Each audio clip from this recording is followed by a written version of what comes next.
What is up, everybody? Welcome to Pop Culture Philosophers. I am Rockin' Robbie Billups, and I proudly welcome you to the greatest horror fest of all time. We are kicking it off tonight. We're going to be talking about the entire OMEN franchise, all 6 films, and I'm talking about the OMEN from 1976, DAMIEN, OMEN 2, The Final Conflict, OMEN 4, The Awakening, OMEN from 2006, yes. We do count remakes, unfortunately, in our franchise reviews. And we're going to wrap it up with the first OMEN, which came out like 2 years ago. Y'all, I love this franchise, but you know, more than anything, I love Horrorfest. So welcome to Horrorfest 2026 Station Pop Pop Boo. And joining us tonight is my usual assortment of misfits, conundrums, and enigmas, including my man Jelani. What's up, homie? Happy Horror Fest. Station! Thank you much! I'm so fucking pumped! It's so clean, man. I thank you for inviting me for this. Horrorfest has begun in August, as it should. And we will go on forever. Yes. Until December. Very appropriate. We somehow managed to choose the hottest day of the year to talk about the personification of Satan himself coming to the earth in the form of human flesh, right? Yeah, I'm so happy for that. Like, I mean, it's hell. Hell is hot, man. Go to church. Hell yeah. Speaking of to go to church, it's Verno from Blood Splatter Chatter, one of our compatriots alongside us with Horrorfest. My brother. Thank God you got the high notes, Jelani. I didn't know you could go all the way up there, man. I have falsetto, bro. I've been singing that for years. I love it. I've been walking around all day doing the opposite. I've been Ave Santine. My wife's so annoyed by me. Nice. I am stoked, man. This was fun to go through. I will just say I enjoyed. I found it even more interesting than I thought I was going into the franchise. So I think this is going to be a shit ton of fun to go through. Plus, it's not 12 movies or 11 movies. It's 6 movies. So this is easy breezy. Yeah, we went through the really high, like, quantity ones kind of first, you know, like Hellraiser, Friday the 13th, Nightmare on Elm Street, even Halloween, of course. Mm-hmm. We will be getting to something. In fact, why not have our very first Horrorfest 2027 announcement? We're going to kick it all off on PCP Movie Night with the Howling franchise next year, y'all. Yeah, I haven't seen past 1, but I've heard nothing good. I haven't seen past 3, brother, and I'm excited. I'm excited to try to find them for everybody. But heck yeah, dude, Horrorfest, the OMEN franchise, very excited to dive into this. This is a franchise I am particularly a fan of, but I know it doesn't hold up to some of the other more iconic horror franchises. Speaking of iconic, joining us for the first time for Horrorfest 2026 is Metal Elf Collectibles. This is the man behind the Metal Elf. It's Chad. What's up, homie? How you doing? Good, Station. Let Horrorfest begin. Excited to be here, to be involved. And I'm not generally a sequel kind of guy, right? So I saw the original of this. And then I got to go through the sequels, and I'm pleasantly surprised. Happy to dive into it. Heck yeah, man. I'm super excited to dive into it with you and rounding out the panel. At least for now, we'll see if Cliff remembers that he was supposed to be here tonight. However, rounding up the panel for now is the man, the myth, the legend, the crypto. What? That makes no sense. The cryptid, whatever. It's Brooks. How you doing, Brooks? I screwed that up. It happens, you know. Sometimes you fuck up. So which of these movies was it the first time for you to watch, Brooks? All of them except for the first one. Okay. All right. Well, I'm very, very excited. So we're going to kick it all off with the first OMEN, 1976. It's not Richard Donner's first film, but it's the movie that really kind of put him on the map. He had done a lot of television work before this. He had done 3 movies before this, but they weren't very successful. One of them, Salt and Pepper, which has Sammy Davis Jr. in it. I've never seen that, but I would like to see it, having heard about this. But Harvey Bernard was the producer of this. It was this whole idea. I mean, it wasn't a ripoff of The Exorcist, but it was a movie that was realized and conceived after the success of The Exorcist. Once you have one religious themed horror movie that breaks out like the way The Exorcist did, a lot of people are going to try to follow suit. So they gave this dude, David Seltzer, the idea. He wrote the script. Richard Donner eventually came on to do the movie. It was a huge smash success, a $2.8 million budget, and made just under $80 million in 1976. That is nothing to sneeze at. And if you don't think this is the movie that put Richard Donner on the map, think about the very next movie he did was Superman, right? It has a Jerry Goldsmith score. I'm sure we'll be talking about that. It's got Gregory Peck, which was a big get for this movie. I really love this movie, but you know what? I feel like I might have to defend a couple of these movies tonight. So I want to hear what y'all think first, overall, and rate it. Jelani, show us how it's done. The Omen, 1976. I've seen this like 4 times now. I think about 4 times in my lifetime. It's one of those films that's like, when I first saw it, I was probably like, I don't know, like middle school age, 13, 14, and it bothered me. Like, it was one of those movies that, like, it was unsettling because evil won. And I didn't see that a lot. You know, you don't see that a lot in horror movies where evil gets the turn and you don't know how to face it. It's kind of one of these films that just does that to you. It's unsettling. And I did watch of course, the remake years later. And of course, we're talking about that one later. But I wasn't as scared of that film other than that creepy ass kid in that remake, because this one's kind of cute. He's a cute little kid, you know what I'm saying? But he's got that smile. He's got those eyes. The scene with the nanny hanging herself. This is all for you, Damien. It still kind of freaks people out. It doesn't do that to me now, but it's still one of those films. And the music gets me every time. It's just that Sanctus Dominus, and like, it's so fucking wild. And like every time I think about it, it's also bigger, longer, and uncut. And it has Sanctus Dominus. Dude, it gets me. It's chilling, man. There's a moment in the score. It's got to inspire Danny Elfman, right? Because there's a moment in the score where there's this like high female voice soprano. And it does that kind of like, oh, dude, it's like, it's scary as crap, man. It's if they play this shit in church, everybody would be throwing all their money. They'd be going up to the altar. Good. Let's do it. Let's go. It made me want to go. This first movie made me want to go to church, and like I felt dirty watching it. That's how I've been every single time I've watched it. It's just one of these films that just gets you. Gregory Peck, he's just, he's basically the dude from Kill a Mockingbird. So I remember him from that more than I remember from anything else. That and of course, The Omen. Yeah. And, let's see. He's not my favorite character. Is he the father in the original Cape Fear? Or am I misremembering? Yes. I think he is, yeah. Okay. Yes. He's in a lot of movies. He was a big dude. He was that dude. Very famous guy. Very famous. I think we all know that. It's about the extent of what I know of. A super famous guy. Yeah, right.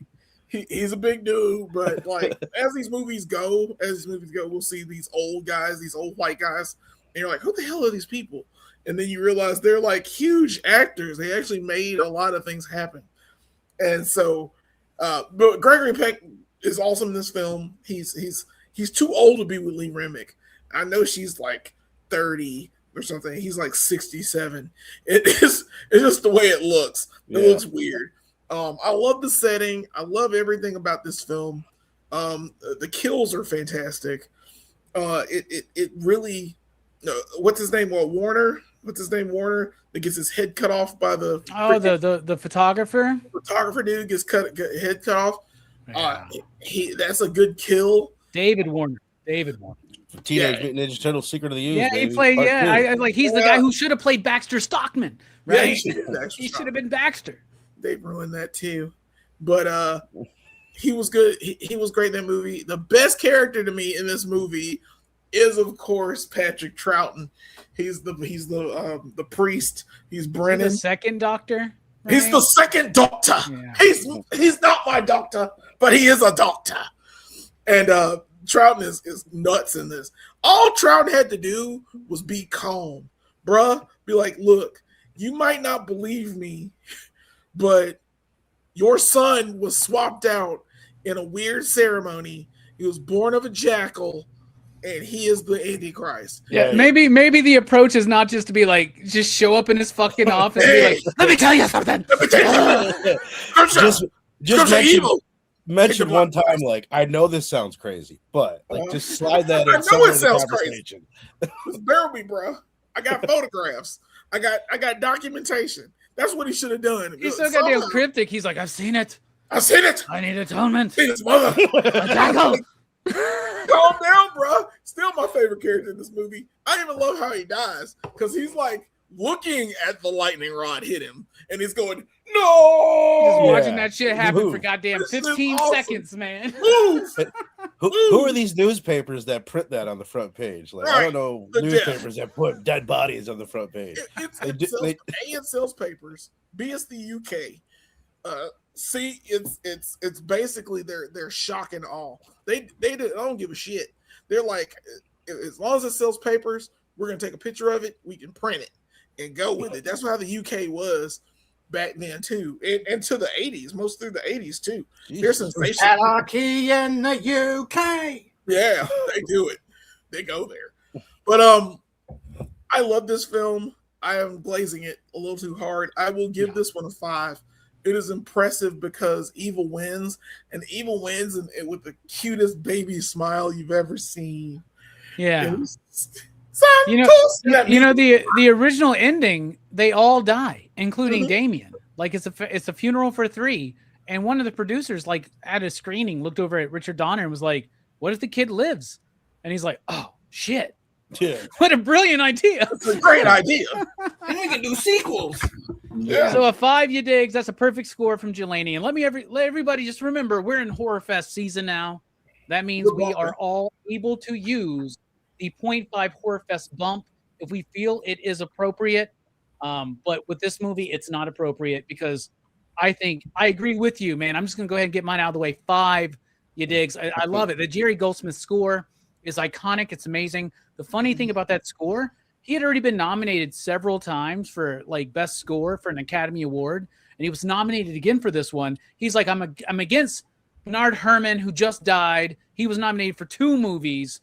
This is a horror picture. I'm done. I don't even want to show up. He fucking won, and it was the only time that he won best score, which is great. But it deserves it, man. The Gregorian chants, the Latin, it all works. It's basically Ave Maria, but Ave Santini. It's awesome, and we're also keeping up with the kill count throughout Horrorfest this year. And this movie has 6 kills, by the way. I just want everybody to know 6, which I think is rather appropriate.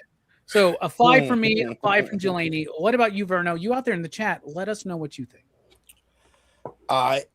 First of all, I'll say I remember we had a conversation, Robbie, because I covered this like 2 years ago. I think maybe it was even longer than that. Maybe it was when the first Omen came out. And it was not too long after we'd done The Exorcist. And I think I was comparing it too much with The Exorcist. And I gave it a 4 at the time. And I think my big issue with it was, first of all, I don't think I was like appreciating like how fucking all-time great of a premise it is. You know what I mean? It's just, you almost take these things for granted. It's like, oh no, there's the movie about the son of the devil. It's like, it's a great premise, great hook, great cast, all that shit. My big thing is I was annoyed that there wasn't like this more interesting relationship with Gregory Peck and Damon. I was like, you know what I mean? That like how much more like could you have felt like the gut punch of it having to kill his kid if you had got more of that? And I thought it got slow in the middle. So I think I was like way overly critical when I did my review. Like watching it now, I think I really, you know what I mean? Like they it would have made a much different movie had it like spent way more time doing that or whatever. It's more about what he did to his wife. And I think I kind of appreciate that more. This dude realized, like, I fucked up her life big time, got her killed. But there's so many great set pieces, memorable moments. The kills are good for what they are. Cinematography is fire. The score is like, so like, you almost think that that's like what do you mean when you say it's what'd you say it was, like Ave Maria? Well, you know the song Ave Maria, very famous. You know, it's like in praise of Mary. This is just in praise of Satan. But it doesn't sound like this, right? No, it doesn't sound like it. But he was like, he heard like somebody. He was like, I want to do something that sounds, you know, like spiritual and Catholic, but like, right. And that's, you know, it like, sounds inverted. Like it's thousands of years old. You know what I mean? Like, it doesn't sound like something that was written in the 1970s or whatever. For Satan. But yeah, and I looked into it. That's what it's saying. Like, hail Satan, eat the blood, drink the flesh or whatever. Exactly. Like, it's so great. Cool. Cool. It hasn't been topped except for maybe Lost Boys Cry Little Sister. It is up there. It's like Psycho, Jaws, The Omen. It's like on that top tier of like most iconic, most like, you know it instantly. I love the plethora of villains we get. Everyone's fire. They know how to cast Damien in this series in general. Like, he's great. I mean, I think he looks creepy as hell. He's cute, but he's fucking creepy last kid. Mrs. Baylock, fantastic. The Rottweiler is a great aspect. Just like they have Rottweilers is such a cool thing. But like, I think I even most on this this watch through, maybe it was because I'd seen the first Omen and like makes you think about it more. But like the underlying cult behind the whole thing is just cool. Like, I kind of like that we don't learn much about them. They're posing as priests or whatever their actual intention was. Like, it's super fucking cool. So the slow part in the middle isn't as slow as I thought it was. One of my things was like, there's just a lot of like, oh, now we're going to go here. We're going to get one bit of information. Then we're going to go here. He's going to give us a bit. We're going to, you know what I mean? It seems like that drags on, but on this watch, it really didn't like feel that slow. So even that I will take back, and I will give it, I've said enough. I'll give it a 5, man. It is up there. It is still a notch below The Exorcist for me, for sure. Like, of, you know, the other one that you would compare it to from the era, but it's just a notch below. It's still a 5. Hell yeah, that's what I love to hear. Hail Satan. Hail Satan. All right, we got 3 5s so far. Man, I love this movie. I remember I've been aware of this movie and the second and the third pretty much my entire life, right? But I don't think if I ever actually sat down and watched the first one until like high school time, renting movies with my buddy George and Abe, right? We were just like be going through the horror list or the indie list or something like that. But man, I love this movie, man. I always have since I first fully sat down and watched it. What about you, Chad? We got 3 perfect scores so far. Where are you sitting? Well, I've heard the word iconic thrown around a lot, and I can't disagree. This is an iconic movie. To spawn this many sequels, a remake, and a prequel has to be. I originally seen this probably the first time maybe like 20 years ago, maybe a little bit more, probably like you around high school time. Rewatching all these over the weekend, I have even more appreciation for it. The performances really stick out for me. Of course, the music, you know, the score is amazing, iconic, right? But yeah, the performances, Bruno mentioned Mrs. Baylock. Man, she was creepy as fuck in this movie. Just so great. Father Brennan, just everybody, the photographer, like all of it. The kid, Damien, was creepy as hell. Just those sly looks that he gives the camera, you know, like what's going on behind those eyes. The set pieces, the story, mixing politics and revelations. This whole premise is pretty unique, especially for that time period, I would think. Amazing movie. Hands down 5. Heck yeah. All right. I like to hear that. You know, like, so we had The Exorcist, and there was this rise of, it kind of gets explored a little bit in the first Omen, and we'll talk about that later on tonight. But there was this rise of a secularism in American society and in European society that was going on in the 60s and 70s, part of the counterculture movement and things like that, right? And there was this, it's what led to the satanic panic, right? Which, let's be honest, worked because it brought back the rise of like fundamentalists, like conservative Christians and shit, right? And especially their involvement in politics. And even when I got involved in the church, one of the things that really led me into it was this, I think it was a movie called Thief in the Night, right? But it's one of those scare tactic kind of like, it's like Scared Straight, but for little Christian boys, right? Where it's like, we're going to show you're going to get your head cut off by the Antichrist if you don't pray to Jesus tonight, you know, and things like that, right? So the Omen kind of was a big part of that. And unlike The Exorcist, which was not the first possession film, this was one of the first films, definitely one of the first major release films that hit the zeitgeist that was about the Antichrist and the Book of Revelation and like a modern interpretation of that in the current political landscape, hell, geopolitical landscape when you really think about it. So this movie is incredibly influential and more than just one of those movies that came in the post-Exorcist wave. It starts its own wave in and of itself, in my opinion. So 5s across the board so far. Brooks, you'd seen this one before. What did you think on the rewatch? What do you rate it? Yeah, so like I remember the first time I watched this because it was actually for a movie night, but originally we were going to watch Carrie, but we ended up watching The Omen instead over at our buddy John's house. So yeah, like I remember watching it, and I like this movie. It's got like a good atmosphere, but I don't like the church stuff, like the Revelation stuff. It just doesn't do it for me. Like, you know, as far as scares, like, you know, I'm not scared of that kind of thing. I think like the Antichrist, I think it's all bullshit. I don't believe in any of it. And like, you know, it's kind of wait. So then you think hobbits are real?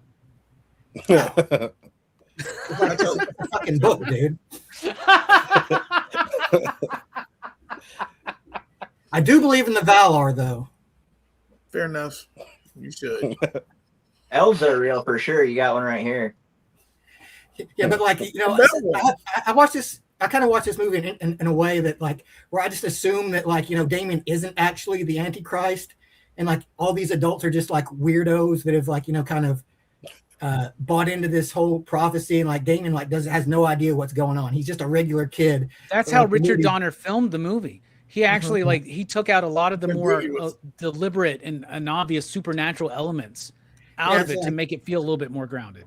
Yeah, it's like a lot of it is like, you know, the music and like this kind of atmosphere that kind of implies, you know, that evil is being done. But like if you actually just look at what Damien does, like, you know, he's just being a regular kid in a lot of ways. Like I think one of my favorite scenes though is when he's driving to church and he looks at the church and he starts freaking out, and I'm thinking like, man, that's like me when my parents tell me we're going to church. Still today. It literally just happened yesterday. Yeah, Brooks has the same problem with monkeys. Every time he sees a monkey. Yeah. Every time I go to the zoo, the monkeys start freaking out, trying to fucking throw rocks at me. It's goddamn giraffes, run from me. But yeah, like this movie is like, you know, it is a really interesting movie. Like I think the atmosphere does a lot for it, like, and the soundtrack especially. Like, you know, the Damien theme is like, you know, a really great piece that does like, you know, kind of carry the dread of this movie a lot. And you know, I'm gonna rain on everyone's parade by not giving this one a perfect score because I'm too real for that. I'm not a phony who's just gonna like give it Horrorfest bumps or all this bullshit. So I'll give it a 4.5. Like, you know, it's really good, but I think like, you know, it's a bit slow at points. So yeah, not quite perfect for me. Huh. You got a good point. It does get a little slow. Not really. It doesn't have a good point. If it didn't have the score, it wouldn't be a 5 for me. Like the score takes it up such a level. I think it's like everything. Because you have good scenes that punch it up, like, you know, the nanny that hangs herself and stuff like that. I think you could have used like, you know, 1 or 2 more of those little pops. Would have made it like a. You got to look at this 1976. It's got the format of a slasher movie before the slasher movies were even a thing.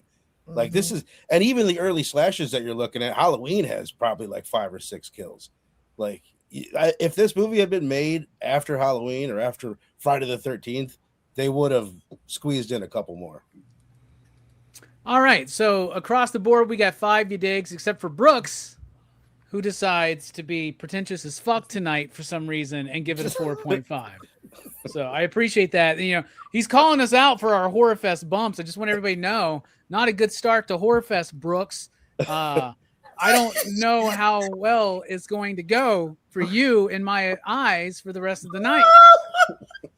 So, but no, fair enough, man. I agree. That's good. That's good. So that's a PCP average of 4.969. So I think that works. So The Omen, an iconic classic. It made a lot of money. So just a couple years later, they wanted to do another one. So thus, Damien, Omen 2 arrives. It's directed by Don Taylor this time because Richard Donner was doing Superman, because The Omen was so popular. It got him going. So we got Stanley Mann, Mike Hodges doing the script, a $6.8 million budget, and made $35 million. Not as well received critically or commercially as the first one, for good reason. It's an okay movie, right? Instead of Gregory Peck, we have, who is it? William Holden, right? Who I just watched in, he's one of my favorite movies, Stalag 17, but we just watched him in The Wild Bunch, which we covered over at Heroes for Hire Comic Club. So it was cool to see William Holden in there. I like seeing Damien grow up. I think they got a perfect kid to play Damien in this movie. But the movie does get dragged down in like monotony and boredom. Like, it's kind of dull at parts, right? It's got some decent kills, but honestly, my favorite kill might be, I don't know, man, like the Raven, right? And then the car and all that. Like, that might be, I mean, I don't know. It's got some decent kills in it, right? But I don't know. Something about this movie doesn't fully work for me.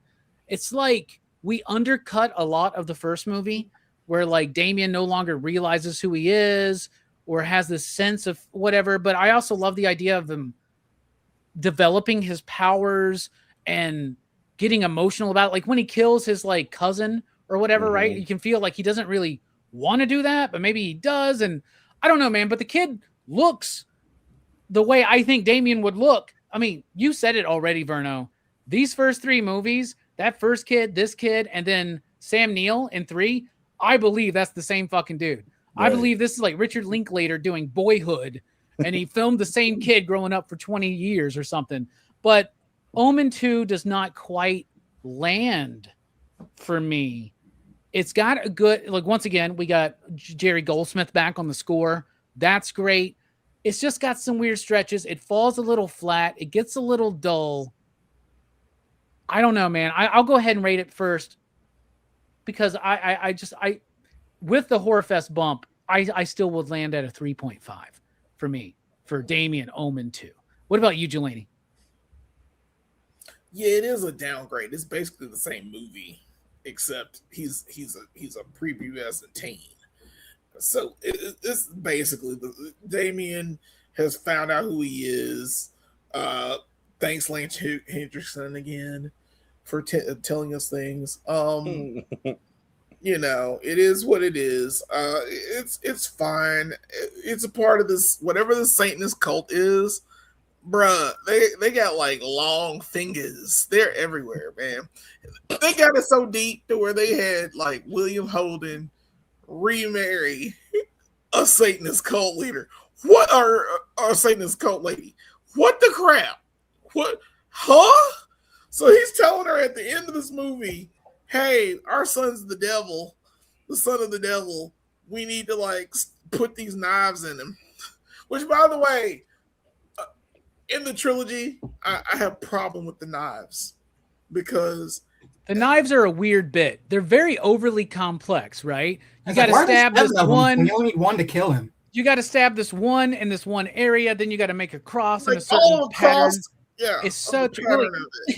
Like, if you watch the first one, they're telling Gregory Peck to kill this kid. And like, there's a great moment in the first one where he's like, he's a child. I won't do it. He's like, you can feel him battling in that old Hollywood way.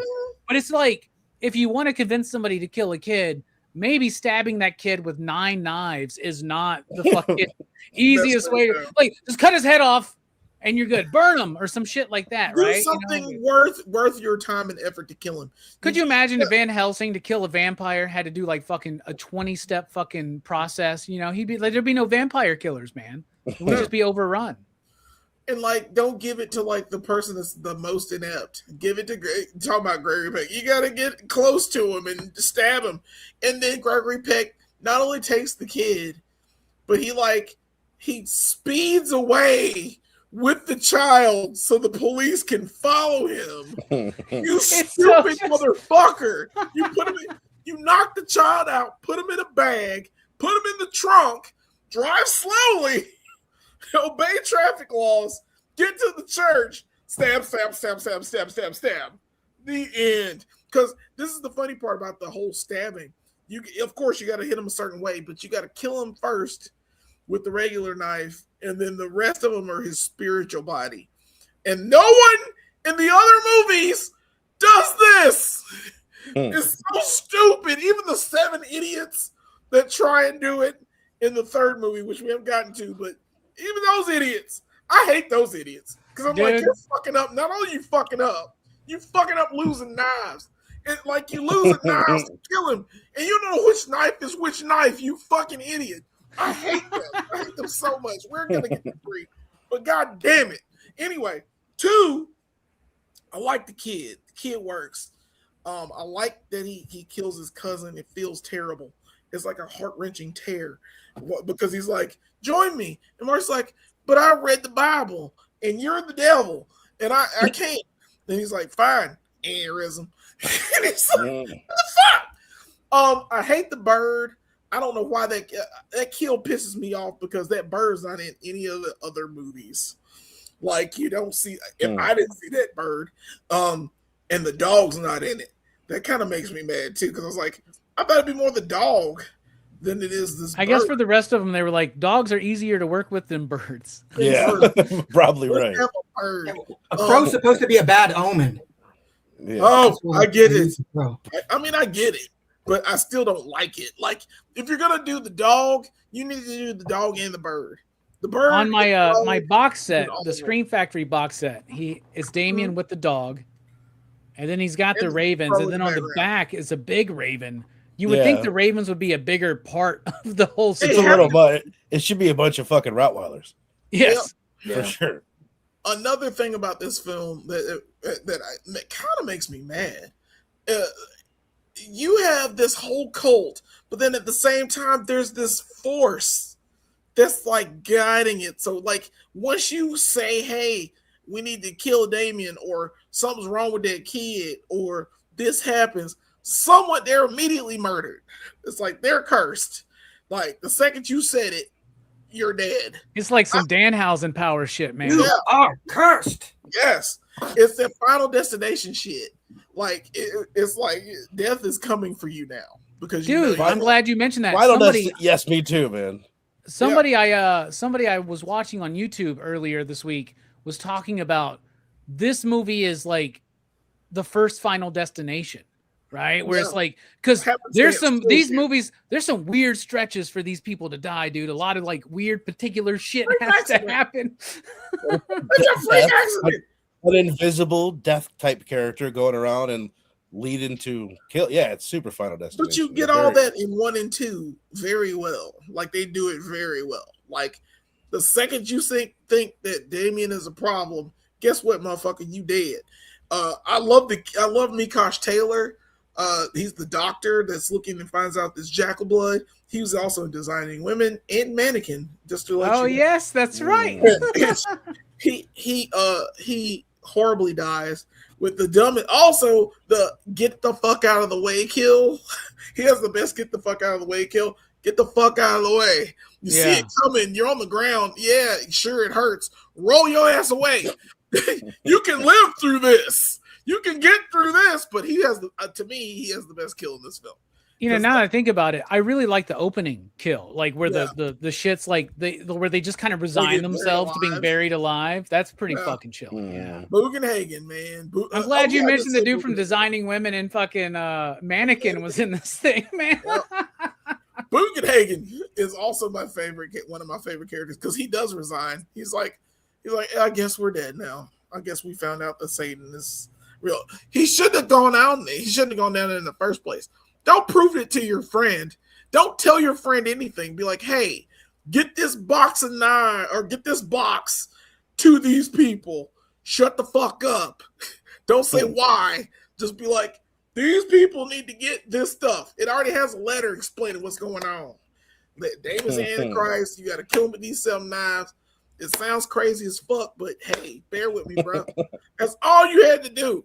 And they fucked that up. And it's another box of knives. Because I guess the police have the other set of 7 knives you have to use. So he had a whole new set of Megiddo knives sitting around. Weird movie. Sorry I went too long.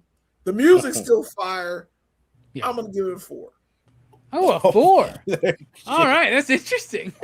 That's quite I felt like you were harsher on it than I was. Damien is still Damien in this film.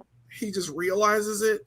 It makes it more compelling. Don't worry, we got plenty of other movies for me to share. I would say that I like the military school aspect. I think Child's Play 3 did it just slightly better. Slightly, yeah. Mostly because of Andrew Robinson's creepy ass loving cutting these fucking kids' heads. You know what I'm saying? You want a buzz cut, kid. You're bald. All right, we got a 4 you're bald. and a 3 I was trying to think of it, Brooks. Congratulations, you're bald. Presto, you're bald. Presto, you're bald. Yeah, dude, that was just last year we did that. Hell yeah, that's a great franchise. That's a consistent franchise. I'll tell you that. All right, we got a 4 and a 3.5 so far. You out there in the chat, what do you think about Damien, Omen 2, Verno? What you think? I agree with all of pretty much everything that you guys said. I watched this. Like I said, I watched the whole franchise like a couple, 2-3 years ago, and I remember liking this one a lot more than I did on the rewatch. It's pretty much kind of exactly what you guys said. Biggest thing, Damien's great. The kills are good. Like anytime Damien is on screen, I think it's cool. I wish the movie played more like Child's Play 3, where it was really focused on Damien. Anytime we've got uncles or whoever the fuck is running around wearing suits, there's like 12 different ones of them. I can't keep track of them. I don't give a shit about their company that they're running or whatever. It just bogs the movie down. So other than that, it's really good. But unfortunately, there's quite a bit of that shit. A standout. I like the ice. I think it's one of the better, oh shit, someone's trapped under the ice scenes in a movie. That always it's a terrifying bit, but like nobody thinks to go ahead of the guy and break the ice. Right. I love it. They're like, they're doing it like, oh shit. Yeah. Don't get, but still, I just like the visual of it. It just freaks me out. Like that's terrifying, dude. I'll never walk on ice because of shit like that. I'm definitely afraid of shit like that. I'll go cold places. Just in case there's gonna be ice. Or the fucking wilderness. If Delaney walks around and there's a couple rocks, he goes, quicksand. I'm out. The elevator cool. The elevator kill was very cool. I have in my notes written down train kill with a laughing emoji. I don't even fucking remember it, but evidently I thought that was funny. I don't know what that was at the end of the movie. Evidently, you guys know? Oh, that was when he was the train kill. The guy was stuck to it, and they connected to him. And he yeah. He was looking at. He was looking at going at it. It's hilarious. It's again like you. All of the kills in the Omen franchise are like those fucking infomercials where they're like having trouble reaching your remote, holding a bucket of popcorn. It's just like they're all, like it's just like failures at human life and existence, like getting caught. I don't know what to do. This train's coming at me. Like the Austin Powers Zamboni. Yeah. What the hell? People can make me so mad in these movies because of that. But on top of that, I'm sorry to cut you off. I'm so sorry. No. But, no, you're good. But I need to make this point. These rational people turned fucking insane for no reason. Like, they lose all their composure once they find out this child is the Antichrist. Bruh. What the fuck would you do, Jelani? I know you. Jelani would like... Jelani was Shaggy from Scooby-Doo all of a sudden. He would like... he'd be like, it's the goddamn Antichrist! It's the Antichrist! Help! I get the hell out of there. First of all, I wouldn't be involved. You wouldn't even hear me say the name. If I found out the Antichrist was there, I'd be like, well, I guess we leave it alone. It's fine. Let him grow up. Let's see what happens. I mean, Delaney's like, I don't run in the circles of the Antichrist, man. I don't know Okay. the Antichrist. The second I find out, I'm like, all right, I guess. I mean, that's cool. Do you, boo, and get the fuck out of there, because I ain't gonna try to die. I ain't gonna die in no horrible, stupid photograph. I'm right there with you, man. At that point, you just go freedom of religion, and you just back off, man. Good. There you go. Anyway, sorry. Continue. No, you're good. And that's it. I'm gonna give it a 3, man. I thought it was pretty boring, and I thought like I know people hate to hear like, oh, it should be remade, but I would take a remake if they're ever gonna do an actual remake of the original, and then give me the original trilogy over again. I think that would be pretty badass. This could be like the best movie in the trilogy if they did it right, or one of the most entertaining. You know, honestly, you could do kind of like they did with the Friday the 13th remake, and kind of put all 3 movies into one movie. Yeah, it could be done. It might be better done as a television show, which I know there was a Damien show, which I think only lasted maybe like a season, but I never saw it. So a 3 from Verno, a 3 also in the chat from No Plain Jane Art. Go follow her on Instagram. Her art's incredible. She's a homie of mine. She's super cool. Thank you for being here. All right, Chad, we got a 3.5. We got a 4. We got a 3. What are you feeling about Damien Omen 2? Yeah, this one and the 4th one, I kind of go back and forth with being my least favorite. I can't add a whole lot, but yeah, it was boring to me in a lot of parts. Just a downgrade from the first. I like how they expanded on the story of Damien, but there was just a lot of boring shit in it. Right? Like, I get it. The Thorn Industries works into, later on in the politics of things. And I even liked the Paul Boer character there. The way he's kind of like taking Damien under his wing. Yeah. The kills to me were a downgrade. Like, I thought a lot of them were comical. Like, they just didn't come off right. The beheading was comical in this one.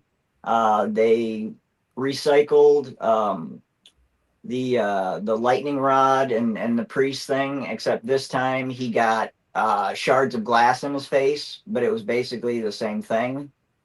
I thought the Damien character was well done, right? Like, he behaved the way I would expect him to before he finds out what he is truly. But I did find it really fucking weird that his British accent really didn't kick in until he kills his cousin. then he goes fucking please, Mark, please. Evil, full evil Brit comes on, and I'm like, what the fuck? But I really did enjoy like the military part of it. Lance Henriksen is one of my favorite all-time actors, totally underrated. To see him in here, it's so crazy to see his ass in 1978, and he looks exactly like he did in 2008, bro. I don't understand. Yeah. I thought it was cool with William Holden's wife there ending up killing him. I thought I didn't see that coming. I like that twist, man. It's one of my favorite twists in the whole thing. I was going to mention that. I've always been his, or something like that. That was good. Yeah, that was a good twist. And I think my favorite kill was the doctor in the elevator. I thought that was another twist, that was well added. But yeah, it just didn't hit for me the way that the first one did, with a lot of boring parts. Again, I appreciate the progression of the story, but it just kind of fell flat for me in a lot of parts. So I'm going to go 3. All right. A 3, I think, is very fair, very fair. Once again, let's update the kill count. So the first Omen had, or not the first Omen, but the Omen from 1976 had 6. We almost double it here for Damien Omen 2 with 11. 11 kills in the second Omen film, but not the highest of the franchise. But we got a 3 from Chad, a 3 from Verno, a 4 from Jelani, a 3.5 from me. Verno, where are you standing? I mean, not you, Verno. Brooks, where are you standing? Yeah, like this one, like it's definitely a step down from the first one. I think it does like some things good. Like, I like the kid who plays Damien in this one. And I like, this idea that, his, the way he's treated by some of the adults around him, like he's a bad influence, even though you don't really see him being so much of a bad influence. You have the scene in the limo where he's like asking the driver for a cigarette, but that's just like, it's just regular kid stuff. Like, it's like, I'd be interested to think like, what if like these weird, crazy cultists never told him that he was the Antichrist? Would he still have done it? Which I don't think he would have. I think he would have just been a regular dude. But yeah, it is interesting, kind of like, the idea of like, a young man who discovers he has this power and like, is he able to control it? Like, because, when you're that age, like you're so emotional and like, his emotions, like, when he kills his cousin, which, maybe he killed him. Maybe his cousin just had like, maybe it was a pre-existing condition. Maybe he just had like an aneurysm or something, Brooks is fucking Damien's lawyer and shit. Yeah, no, Yeah, devil's advocate over here. Literally. But yeah, like, I think this movie would have been better if they'd actually like given Damien more screen time and like, went into like the conflict he has between like, if he wants to, actually try and like, he wants to try and like, please the cultists, or if he wants to be his own man, or, or no, whatever. But like, most of it seems to focus on like, the people who are trying to like stop him instead. And I don't think they're as compelling as Gregory Peck was in the first movie. So yeah, like it's not a terrible movie. Like, it is definitely not as interesting as the first one though. So yeah, I'd give it a 3 as well. Pretty middle of the road movie for me. All right, that's 3 3s, a 3.5, 3 and a 4. 3. That's a PC half beast. That's a PCP average of 3.33. Sure. No, 3. No, that's actually wrong. Hold on. 3. It's never right. You're okay. Move on. No, it's a 3.168. That's what it is. All right, there we go. All right.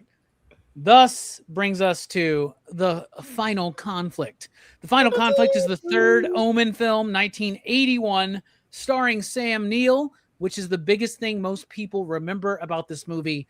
Damien is now an adult and has now been appointed into his father's former position as the British ambassador, or the U.S. ambassador to Britain, and leads him even closer to the White House. It also adds in this really, some of the darker elements of the entire franchise is where we're also having the second coming of Christ happening, and Christ is going to be reborn as an infant, and there's a lot of infanticide going on in this. That fucking Nazarene. Yeah. Nazarene. Dude, this woman literally irons her kid to death. Yes. In this, a priest is baptizing a kid and like drowns it. Like, it's pretty horrible. A lot of it is kind of like, contained off camera or whatever. But man, I kind of really love this film, right? I loved it when I watched it way back in the day. Every time I watch it, there's something about Sam Neill. He seems like those kids grown up, man. Really, really does. This one was directed by Graham Baker, who also did work on Alien Nation, which is actually interesting. But this budget was about $5 to $6 million. It made just over $20 million. Not a big thing, but it has the highest kill count of the franchise at a very appropriate 13. So 13 deaths in this. I like the film. I'll get in, whatever. I'll just go into my rating. I'm going to give this one a 4. 4 out of 5. I really like Sam Neill, and I really think this is Goldsmith's best score outside of the first one. Like, I really like the score. You take some of the boring elements of Damien, and you actually make them a little bit more compelling. In this one, like the whole idea of like Thorn Industries and becoming like farming, and it's kind of like creepy when you think that this company is trying to get their hands into the food supply of the world, right? And so you can actually see like the machinations behind the scenes. It's a little Phantom Menace. I would say that George Lucas might have seen these movies, and might have even been like, I can do the Omen 2 way better with Attack of the Clones. But he did not. But I kind of like this movie, man. I really do. I like the score. I like the performances. I like the darkness of it. So I'll go 4 out of 5. I'll kick it off. Y'all out there in the chat, let me know what you think. Jelani, what do you think? There are two things that are really good in this movie. One is that damn score. That score does not deserve to be in this film.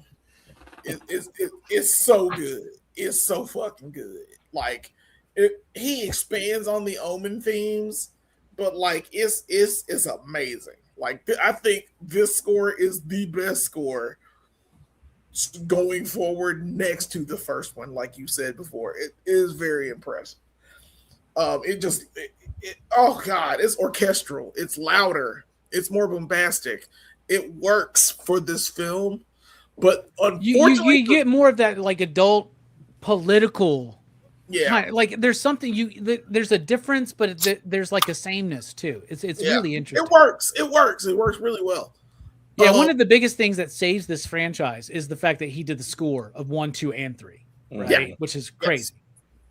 Jerry Goldsmith was like, "I'll do it, sure. let's do all the sequels. I don't give a shit." But the other thing is Sam Neill's performance.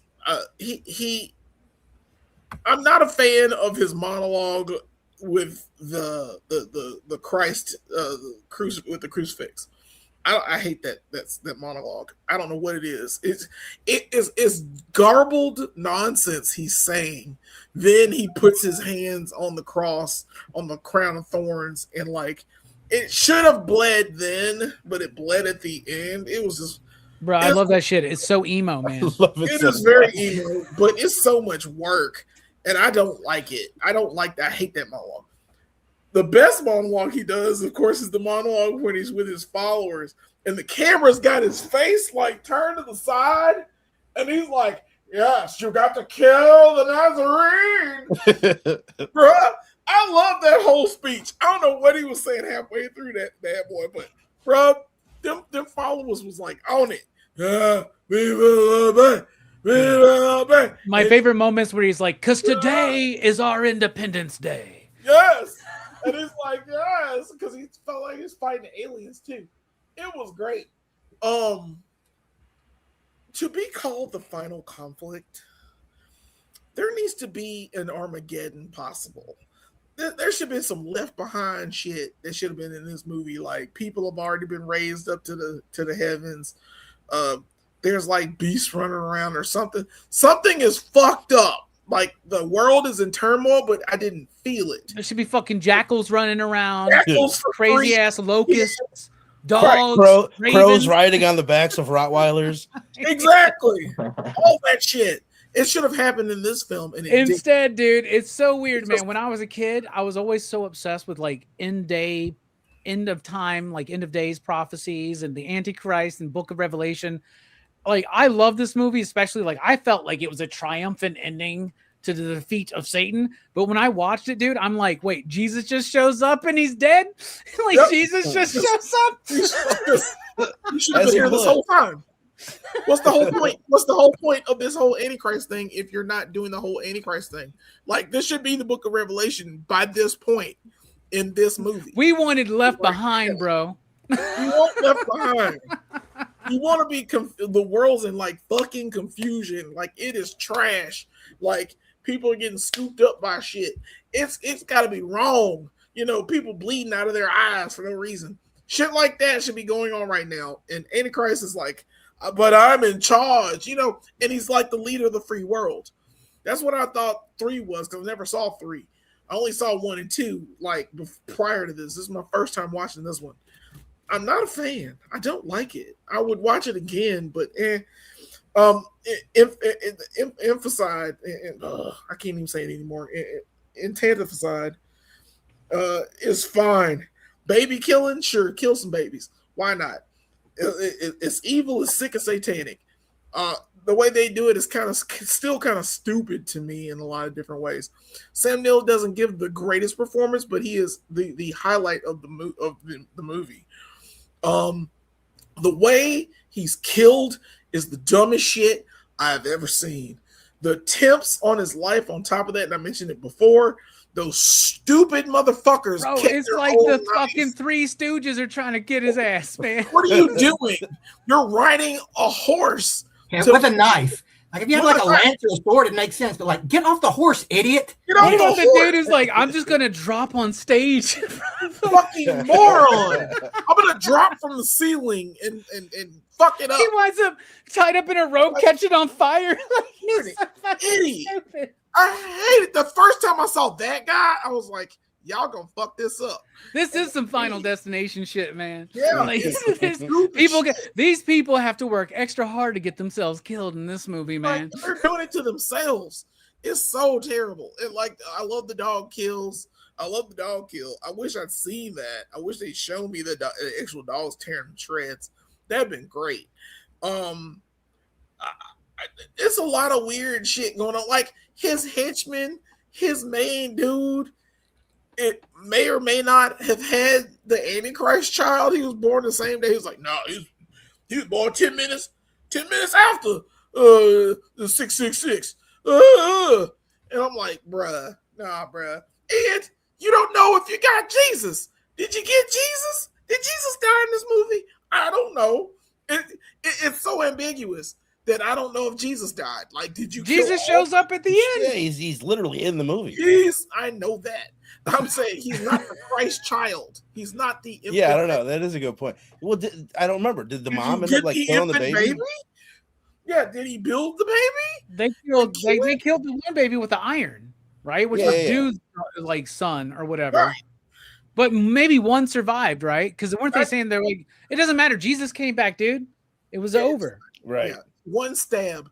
That one lady. It is a lot of build up to nothing, dude. Yeah, that's the only thing I can see. Didn't pin him down. What you're supposed to do, what you should have done. This is how you do it. If you got all 7 guys. By the way, everybody needs a knife all at once. Fuck that whole let's separate and see if we can stab him. That doesn't work, you dumb fucks. I got an idea. Let's split up.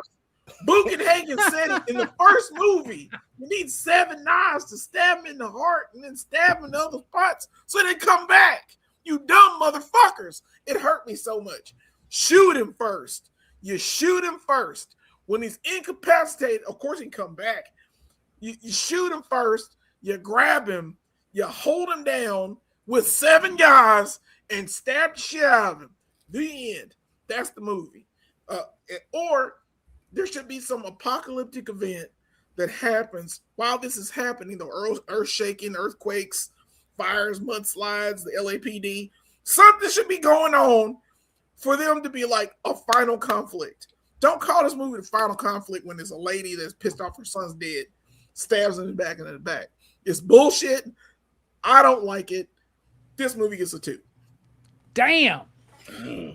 All right. I'm glad I rated it before you because you would have influenced me to go 4.5, which this movie does not deserve, even with the Horrorfest bomb. So we got a 4 and a 2 so far. What about you, Verno? What do you think about the final conflict? I fucking love this movie. It's like it blows my mind. It's so good. Honestly, I think I'll go as far as saying I was legit, Robbie. I was tempted to put it as one of my 7 picks in our greatest horror movies of all time. Really? Bracket. I'm not fucking kidding, dude. I think this movie is amazing. I think it's a fucking incredible movie. I've only seen it a couple times. I'd never seen it until a few years ago. The thing I can't believe is like how hard it goes in the paint. Like this movie is insane. Like when you think about the Omen, you don't think of like hardcore horror, but like when the dude, what up, Dylan? When the dude unalives himself, the guy early on that sets up the gun shot for the door, that is bonkers. That is like one of the gnarliest scenes that I've ever seen. When they get to the babies, dude, that stuff like is so effective to me. The priest killing them during the baptism. It's insane. Biblical, man. This movie goes places that most movies would never go. And like it surprises me in this franchise. I'm like not expecting it to go as hard as I think it does. Sam Neill, we mentioned. I think he's great. The thing that you guys don't like that I love, it's like such like a comic book thing. Like we've got 7 priests with 7 daggers and they're going after this guy. I love that. And the best part, don't get me wrong, it gets a little silly here and there, But one of the best scenes in the entire franchise, I think, is when they play the fucking mind game on the guy, and they think that it's Sam Neill coming in, and they jump on him and stab the shit out of him, and it's one of their homies. That's awesome. That's so cool, dude. The cult meeting is really cool. I like how big it gets. Like the fact that you actually go from like the Omen, where it's this little kid that doesn't. The fact that you actually get to see this meeting with all these people coming to do whatever the fuck Damien is saying is awesome. And I'm not a religious person, never have been, but I've always liked religious horror movies and shit. And I love the fact that like Jesus is in the movie. The scene that Jelani hated, I love Sam Neill sitting there, the devil, shit talking Jesus Christ, just walking around like talking shit to him. Like I think it's super cool, and it's like it's an epic movie. That's why it's like I think it earns the title, The Final Conflict. Is the worst part of the movie when they don't. She stabs him a little bit, Jelani, and he dies. That's the worst part. Like I can't defend that.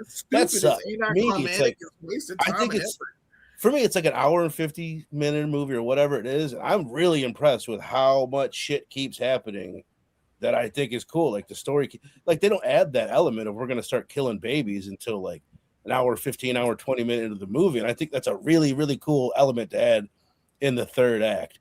Does he say the word Nazarene way too many fucking times? Definitely.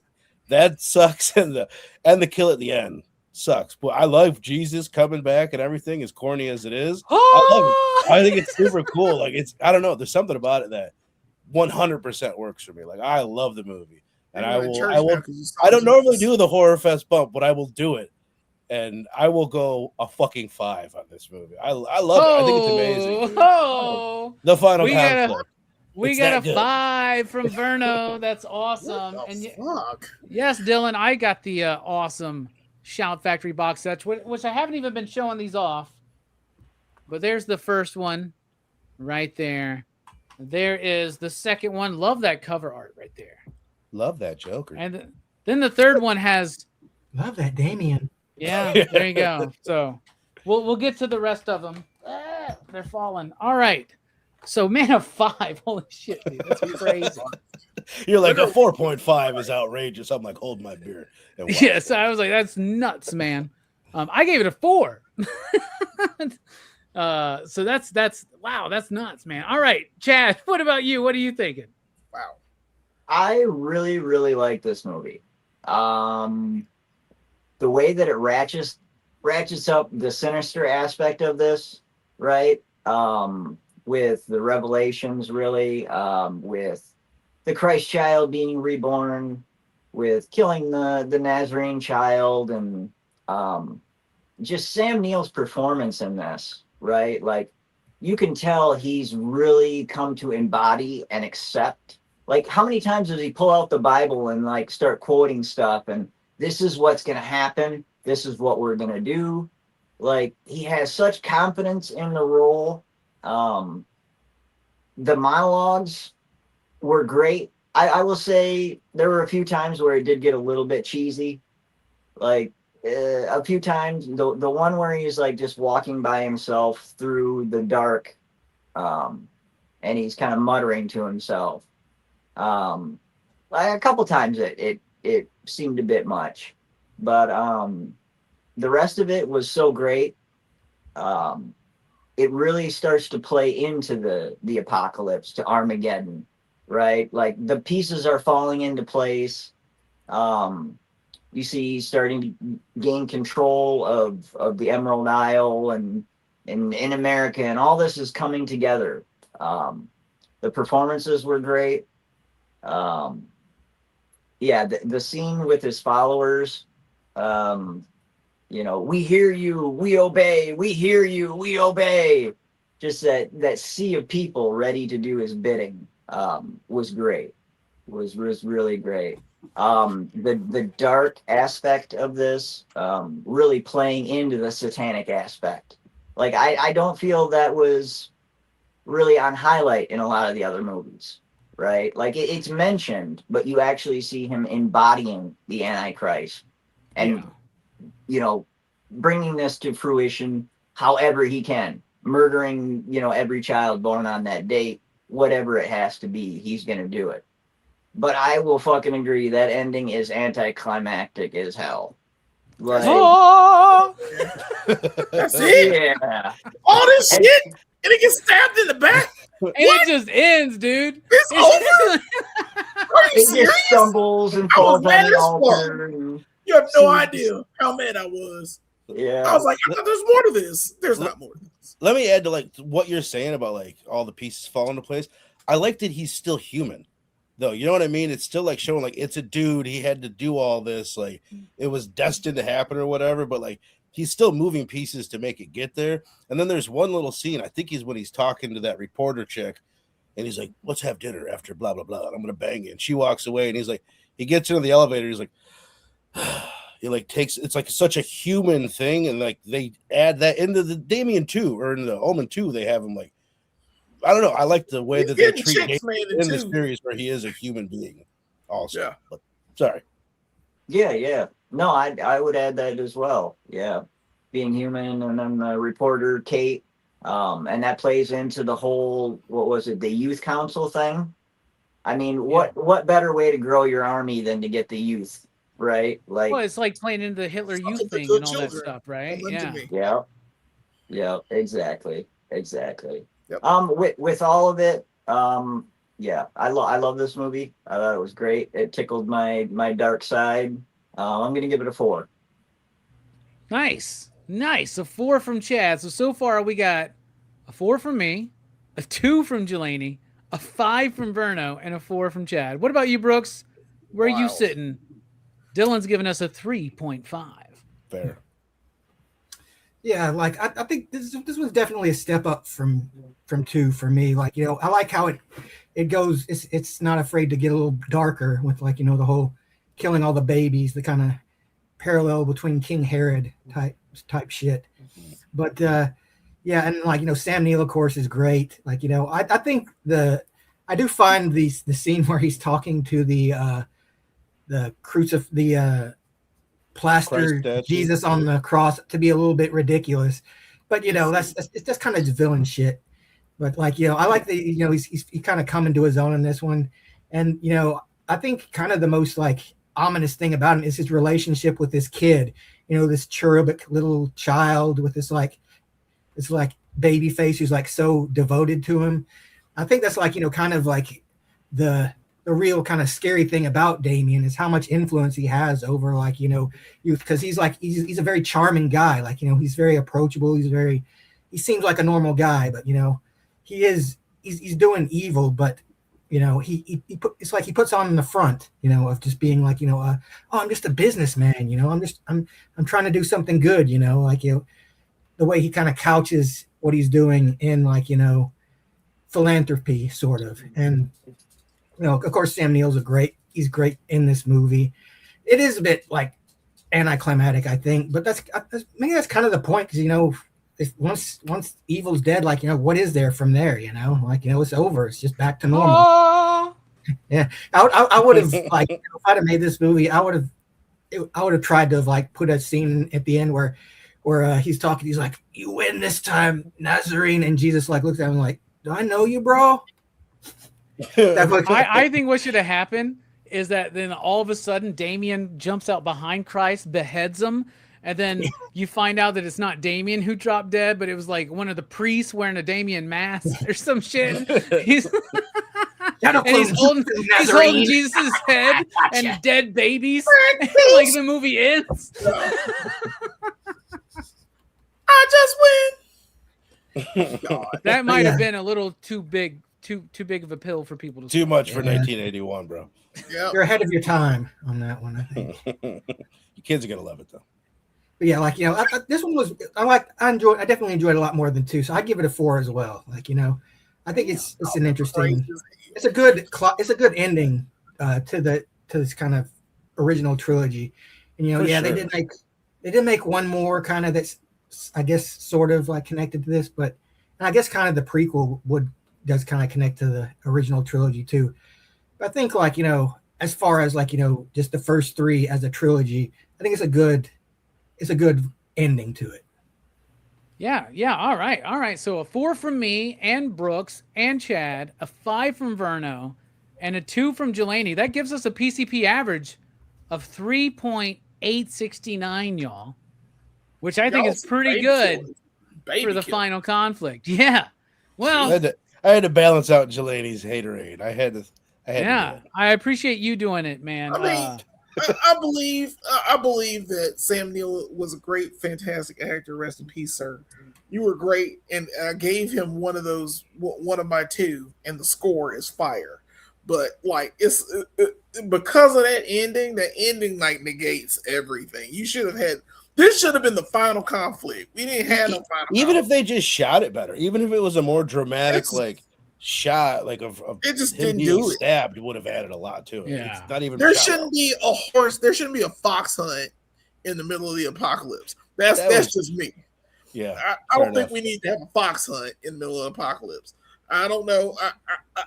This should have been the apocalypse, and it wasn't filmed that way. It felt like it was a normal Tuesday for most of the movie. Even the baby killings were like, I mean, you're killing babies, sure, but you're not. This isn't epic enough for me to get to the point where we need to start killing babies.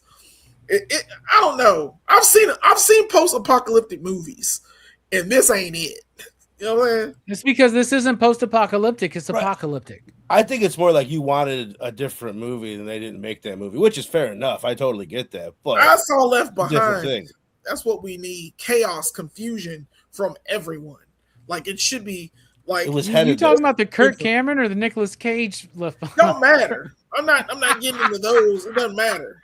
Confusion. It should be confusion. People are like eating babies at this point. Like it's supposed to be a thing. That is the reaction, the world's reaction to what he's trying to do in this.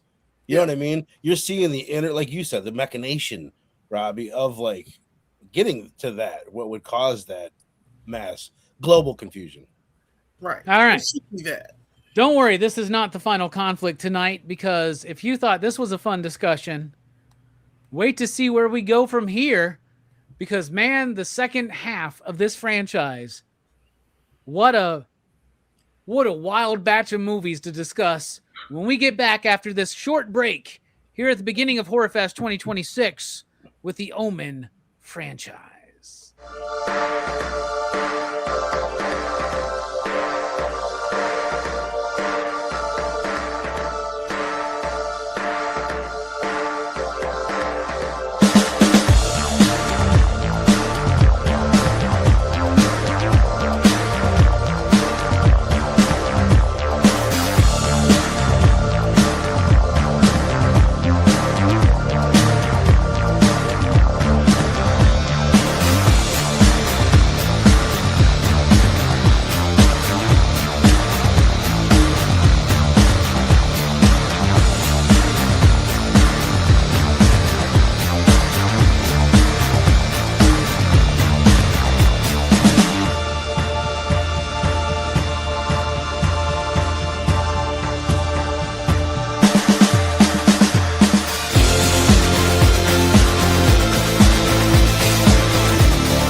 All right, welcome back, everybody, to our OMEN Franchise review to kick off Horrorfest 2026 here on PCP Movie Night.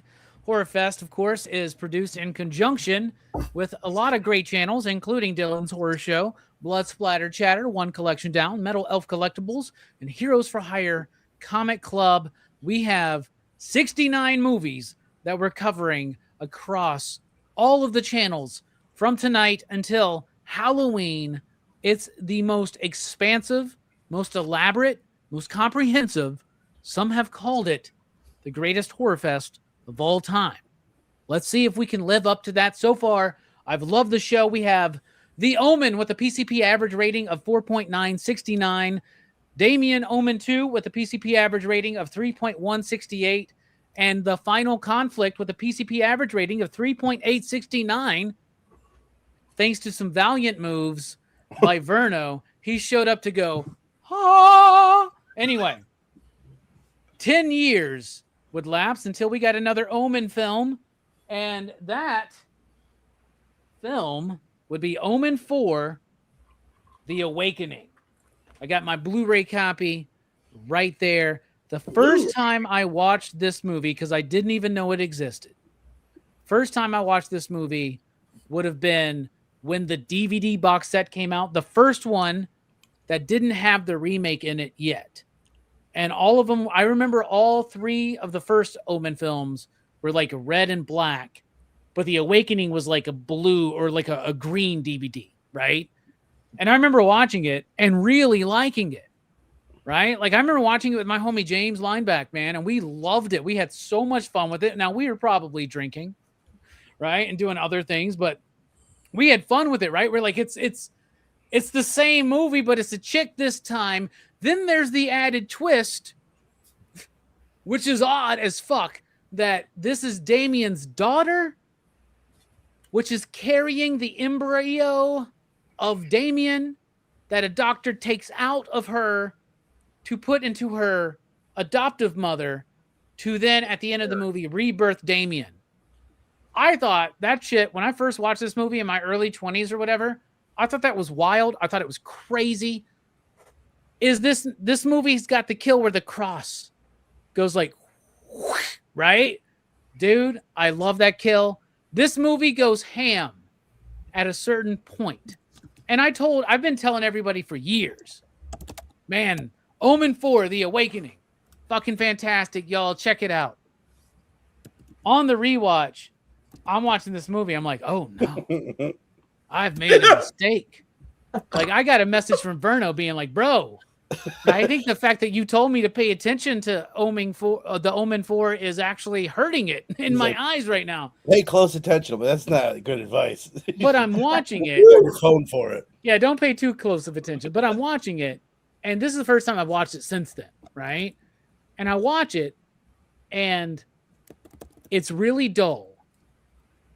But then it starts kicking in, right? It starts kicking in when she gets her like new agey crystal guru, like little nanny or whatever. And you got the dude with the mullet, Billy Ray Cyrus's like uncle or second cousin or some shit shows up. He's like, oh, I got bad vibes. Just let me out. Just let me out. Like this movie is so ridiculous that it's usually part 6 in a franchise, a horror franchise in particular, where they jump the gun and just go, what the fuck ever. Jason's a zombie now, right? Like Michael Myers is part of this fucking crazy cult and he's kidnapping his niece who he's having a baby with, all kinds of crazy shit, right? But this franchise never really blossomed the way it should have in the 80s or the way it could have, right?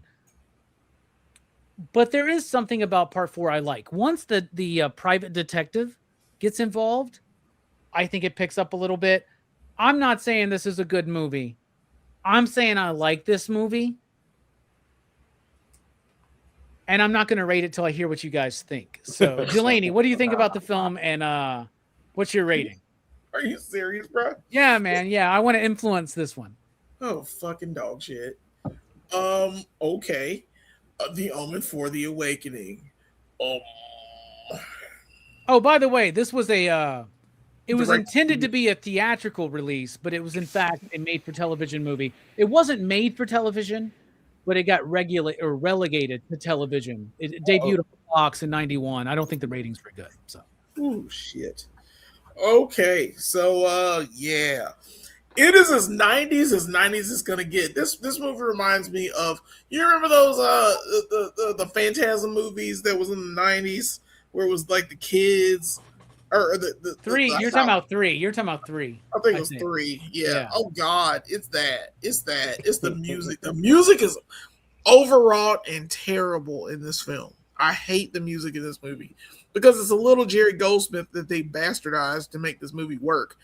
It's the first 15 to 20 minutes of this movie is just loud music overplaying the voiceovers. I don't know what copy y'all saw, but did you notice the music was very loud and didn't need to be there for a lot of parts in this movie? There's a lot of movie beats in this thing where the music's there and it doesn't belong. Like, that's not the music that should be going here.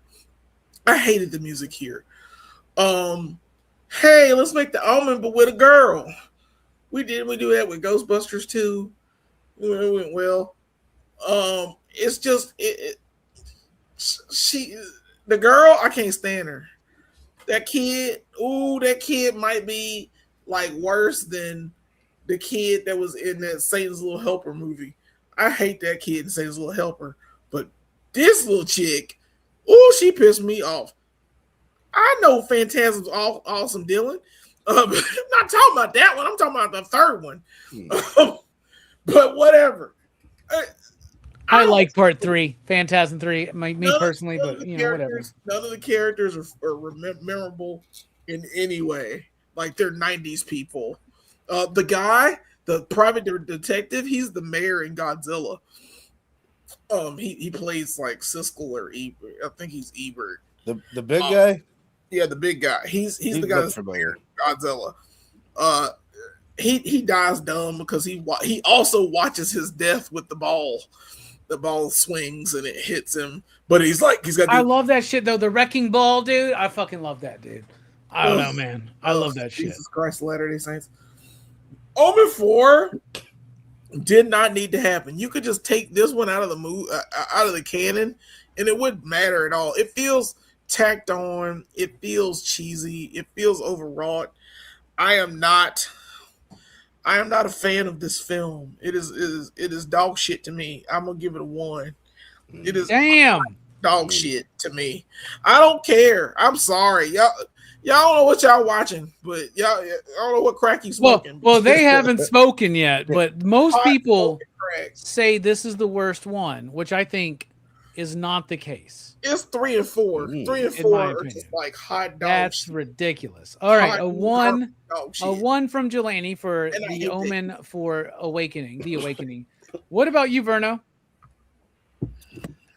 I'm right there with Jelani, dude. This one fucking sucks. Dude. This one is a rough watch, man. Like when you're watching shit and you can like put it on time and a half speed. Like, it kept popping in my head. Like, my reflex kept wanting me to be like, let's speed this shit the fuck up. This movie, I considered shutting it off multiple times. I thought it was that fucking bad. It was hard to watch, especially after watching a masterpiece like The Final Conflict. To come to this, I really fucking hated it. It was, Jelani, the same thing you said, I think about 2 or maybe 3. Maybe you said it about 3. Like, it felt, I was offended when they started playing the Omen theme. I was like, yeah, that's not even, come on. Like, it's kind of like offensive to hear that in such a bad movie. Music is shit. So I don't know who the score guy was. He can die in a fire. The music is terrible in the movie. I'll tell you that, man. The music's by Jonathan Sheffer. Yeah, fuck that guy. I love how they keep freaking out. Like, they were so uncreative. They're like, we've got to show people that this baby might be the devil. Let's have it.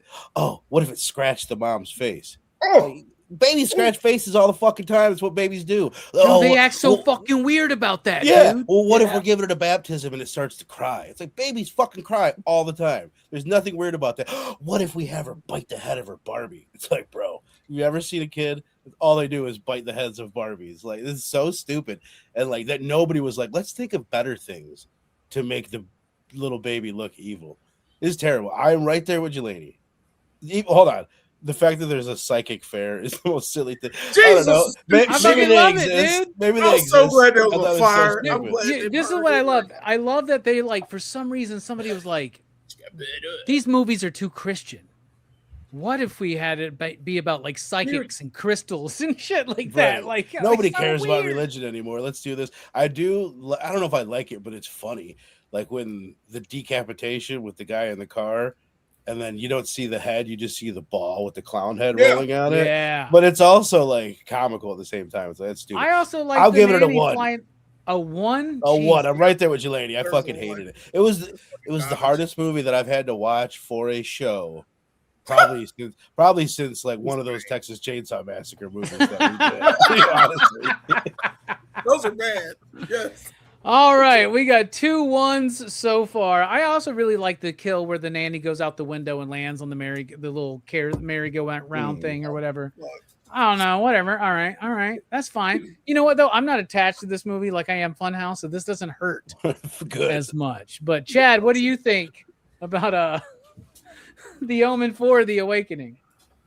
Well, I didn't love it, and I didn't hate it as much as Jelani and Bruno, but it definitely was not like a stellar movie. That's for fucking sure. There were a couple of decent performances that kind of saved it for me. Delia, I don't like her. I think you're supposed to despise her. She's creepy as fuck in this movie. Like the look she's given. Like I'm sorry, you're back up for adoption. Like yeah, I think so. Yeah. She annoys people. She looks like a Jehovah's Witness. She just looks like she tell people the coming of Christ, but she's the Antichrist, like sister or whatever, or mother. They don't even explain it. It hurts. Have you heard about Satan? Yeah. You heard the good news, brother? Yeah. I thought the performance of the mom, Faye Grant as Karen York, was really good. Something I found a little bit lacking in the other films was like the relationship with, Damien, or you don't see them with the mother as much. With the mother figure, right? Yeah. Yeah, I actually thought they focused more on it here, which actually I thought was one of the better parts of the film. Mm-hmm. Yep. Yeah, same. And then when she goes in and stabs the doctor in the hand after he implanted the embryo, and she goes on a rampage, she kills the replacement nanny. Like, I'm telling y'all, the third act of this movie is fucking dope, man. Yeah. I'm sorry, man. Honestly, maybe just watch the third act. You even started saying shit that happened in the third act. I'm like, I think I was working on that bracket by then. You were checked out, man. You were checked out at that point. The third act of this movie is fucking ham, dude. It's nuts, dude. The shit with the psychic fair, I got a chuckle out of it, man. Like I thought it was fun, like this new age stuff, and then everybody when she walks by is like, dude, the blind like fortune teller, him freaking out like that was hilarious. The picture, whatever the fuck that was called, with like the auras, and I hated that picture. This was fucking stupid, man. Come on. That was some Photoshop bullshit. Photoshop didn't exist back then, man. That's a real aura picture, man. Come on. Sure. Yeah, the uncle. I can take you to go get yours done, Jelani, if you want to. You're too afraid to see it, though. Yeah. It's black as the night. Just black and red swirls. Yes. Yeah, now Uncle Billy Ray Cyrus freaking out there a couple times, and then he goes missing. That was funny and freaking out. I thought the Earl character, the private detective, I thought that guy did really well. The side story with the sister Yvonne and like the snake thing, I thought that was kooky and fun. I like that too, man. I like that. I like that. We get to more of the nun shit. We hadn't really done that side of things up to this point. Well, and she's in the South. Like, that's something Southern Baptists do. I mean, not necessarily with that snake, but others. Oh, yeah. Snake handling is a real thing, man. Yeah, for sure. Oh, yeah. It's real. I've seen it by Baptist here in Michigan a while ago. So, I mean, it's certainly a thing. She got fucked up by them snakes, man. She's looking like Two-Face, goddammit. What did he call me? Say it. Say it. Two-Face, Harvey. Two-Face. Two-Face. And multiple bites, and she's just laying in the bed, and she's all like bruised and swelled up and shit, and then she croaks. Yeah, I don't know. There were some parts. Earl getting killed with the wrecking ball going through the construction office. I thought that was kind of fun. I didn't hate it. I'm gonna go with 2.5. All right. I can respect that, Chad. Not saying I don't respect Verno and Jelani's opinions. They're very valid because the movie is not very good. But I think there's some things to enjoy in it. But was this the one that had the baby with the like really poorly done baby with the 666 with the hand? Or was that in 3? Yes. That was this one. That was so bad. It's some of the worst effects I've ever seen. I was like, oh, why was his hand be like 666? It looked crazy. It was gross. But I actually kind of like it. Is it gross? It was bad. all right, Brooks, what did you think about the fourth one? Yeah, this is the one where I was like, so this is the bad one, I guess. That being said, I don't think it was that bad, really. It has its moments, but it does feel like unnecessary. It's not as good as the first 3, but it's not terrible either. I wasn't watching it like, oh, this is so stupid, because that's what the Omen is. It's just it's just a kid like this, I guess demon kid. But I think it would have been better if it wasn't tied to the Omen. If it was just a different kind of demonic kid type movie. Just do something different with it. But that's not what we got. We got it's I guess because they didn't do the cross after they stabbed Damien to death. I guess he's going to reincarnate through this evil child. But yeah, it's not as good. It's not as good, but still not a terrible movie. I'd give this one 2.5. It's a slightly under average for me. Not the worst thing, but definitely probably my least favorite in the series. All right. A 2.5. I like that. So I'm not going to change my score because I had already given it the 0.5 Horrorfest bump. I had already expected to give it a 0.5 spite bump, right? So that would put my rating at 3.5 is where I'm going to sit. You know what hurt me more? I think I would have enjoyed it. I wouldn't have hated it as much as I did had I not had to rent this fucking thing for $4 on Amazon because I was having problems pirating it. These things don't stream anywhere. That made it more annoying, I think. Well, you should get this dope ass box set from Shout Factory. I honestly wish I would now. It's only $44. I looked into it. I wish I would. I think it's a worthy box set to get, dude. It's one of their better. All the box sets that Scream Factory does are worth getting. I don't own any of the movies either, so I definitely should have before. I don't even own the first. Or I hate that they named the new movie The First Omen. That's so fucking annoying because I always want to say The First Omen. It's so annoying. Well, they didn't want to call it The Omen in the beginning because Exorcist already did that, right? Exorcist ruined that, yeah. So a 3.5 from me, a 1 from Verno and Jelani, and a 2.5 from Brooks, and you said 2.5 as well, right, Chad? Yep. That is a PCP average of 2.1. Just period, just 2.1. 666. No 666 yet. No, Not on this one. Not on this we're getting there. This hot garbage. We might be getting there. By the way, the kill count in the Omen 4 The Awakening is 9 deaths on screen. So we got 6, 11, 13, and 9. So let's see what happens when we get to the Omen 5, which is actually the 2006 remake. This was the first Omen film I saw in the movie theater. I was very excited. The movie released on June 6th, 2006. So it was released on 6/6/6. I was very excited. I was very disappointed that my theater did not have a 6 a.m. showing. But I digress. It was still fine. I went and watched this movie, and I came out of it going, at the time, well, at least Gus Van Sant let us know he was doing a shot-for-shot remake of Psycho. This movie was supposed to be a remake, like maybe like a little bit more sophisticated in its storytelling, or maybe with its cinematography or something like that. But when this movie came out, I hated it. I thought it was unnecessary. I thought it was ridiculous. I think I saw Wes posted something on IG somewhere. If your criticism of a movie is that it's unnecessary, that's unfair. But this movie is unnecessary. It didn't need to be done. And if you're going to do it, do something different. In fact, they actually had a screenwriter for this movie, right? Mm-hmm. But the screenwriters, like the Writers Guild, were like, you didn't change enough of this movie from the original script. You don't get credit. So it says written by David whatever, the original Seltzer, whatever, the original writer. Yeah, he's credited with the script because it's not any different. They add one more death. So the death count in this one is 7 as opposed to the 6. That's surprising that they didn't add more. I know, right?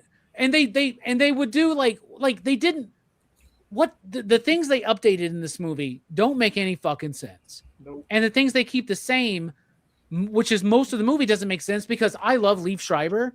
I love Julia Stiles. They are phoning it the fuck in. They know what they're into, right? In fact, the only thing I actually like about this movie is how they punctuate red throughout the rest of the movie. Like throughout the movie, cinematically, visually, the way they punctuate red in there is pretty cool. But they do that by making everything else look so bland, drab, and boring. And the score, this is the worst score out of all of them. This is the worst movie out of all of them, in my opinion. I hate the score. I hate the fucking shot-for-shot remake. I hate the things that they do slightly different that don't make any fucking sense. Like, this is the worst one. This is the one I'm going to give 1. And that means the Horrorfest bump, which is a 0.5, and the spotlighting of the red. Honestly, I can't even say congratulations, you made a movie, because you already made this movie. It's the same fucking movie, but now, and there's no way that Julia Stiles and Liev Schreiber can hold a candle. Like, Liev Schreiber compared to Gregory Peck, like the way he plays that same character, same lines of dialogue. Same Get the lines, fuck out of here. Everything. Get the fuck out of here. It's tough. ridiculous, man. It's so fucking bullshit, this movie, man. I don't like it. I don't like it when they change too much in remakes, but I also don't like it, even though I do stand up for the Psycho thing. That was an experiment. That failed. Why did the Omen try it? Right? This is too much of the same fucking shit. Like, it's the same fucking... I don't like it. One you dig. What about you, Jelani? What do you think? Well, I don't like it either. I saw it in the theater on 666, which... that was a problem. But I saw it. It's a movie that happened. I had seen it before this, and it was shot for shot. This is the same movie. This exact same film. The kid looks a little creepier than the first kid in the first movie. That's the only credit I can give it. Julia Stiles and Liev Schreiber are not good parents. Like, they don't play believable parents. They don't have any chemistry together. Their chemistry is lost. Like, the whole kind of almost fight they have and the way Liev Schreiber settles the fight, I think it's the dumbest shit I've ever seen. It's crazy this movie has such a great cast. Yeah. And it doesn't work. Like, Mia Farrow's in this movie, but she shows up and she's like, I'm crazy, by the way. She doesn't fit the role, though. She's still bad casting, even though she's great. She's bad casting, bro, because it's Rosemary's Baby. Not like she's taking care of Rosemary's Baby. She's not. She's taking care of the Antichrist. That's a little better. It's so much. This movie is also overwrought, even though it's the same movie. The score is terrible. It's not as bad as 4, bro. It's not as bad as 4 to me, because 4 is trash. But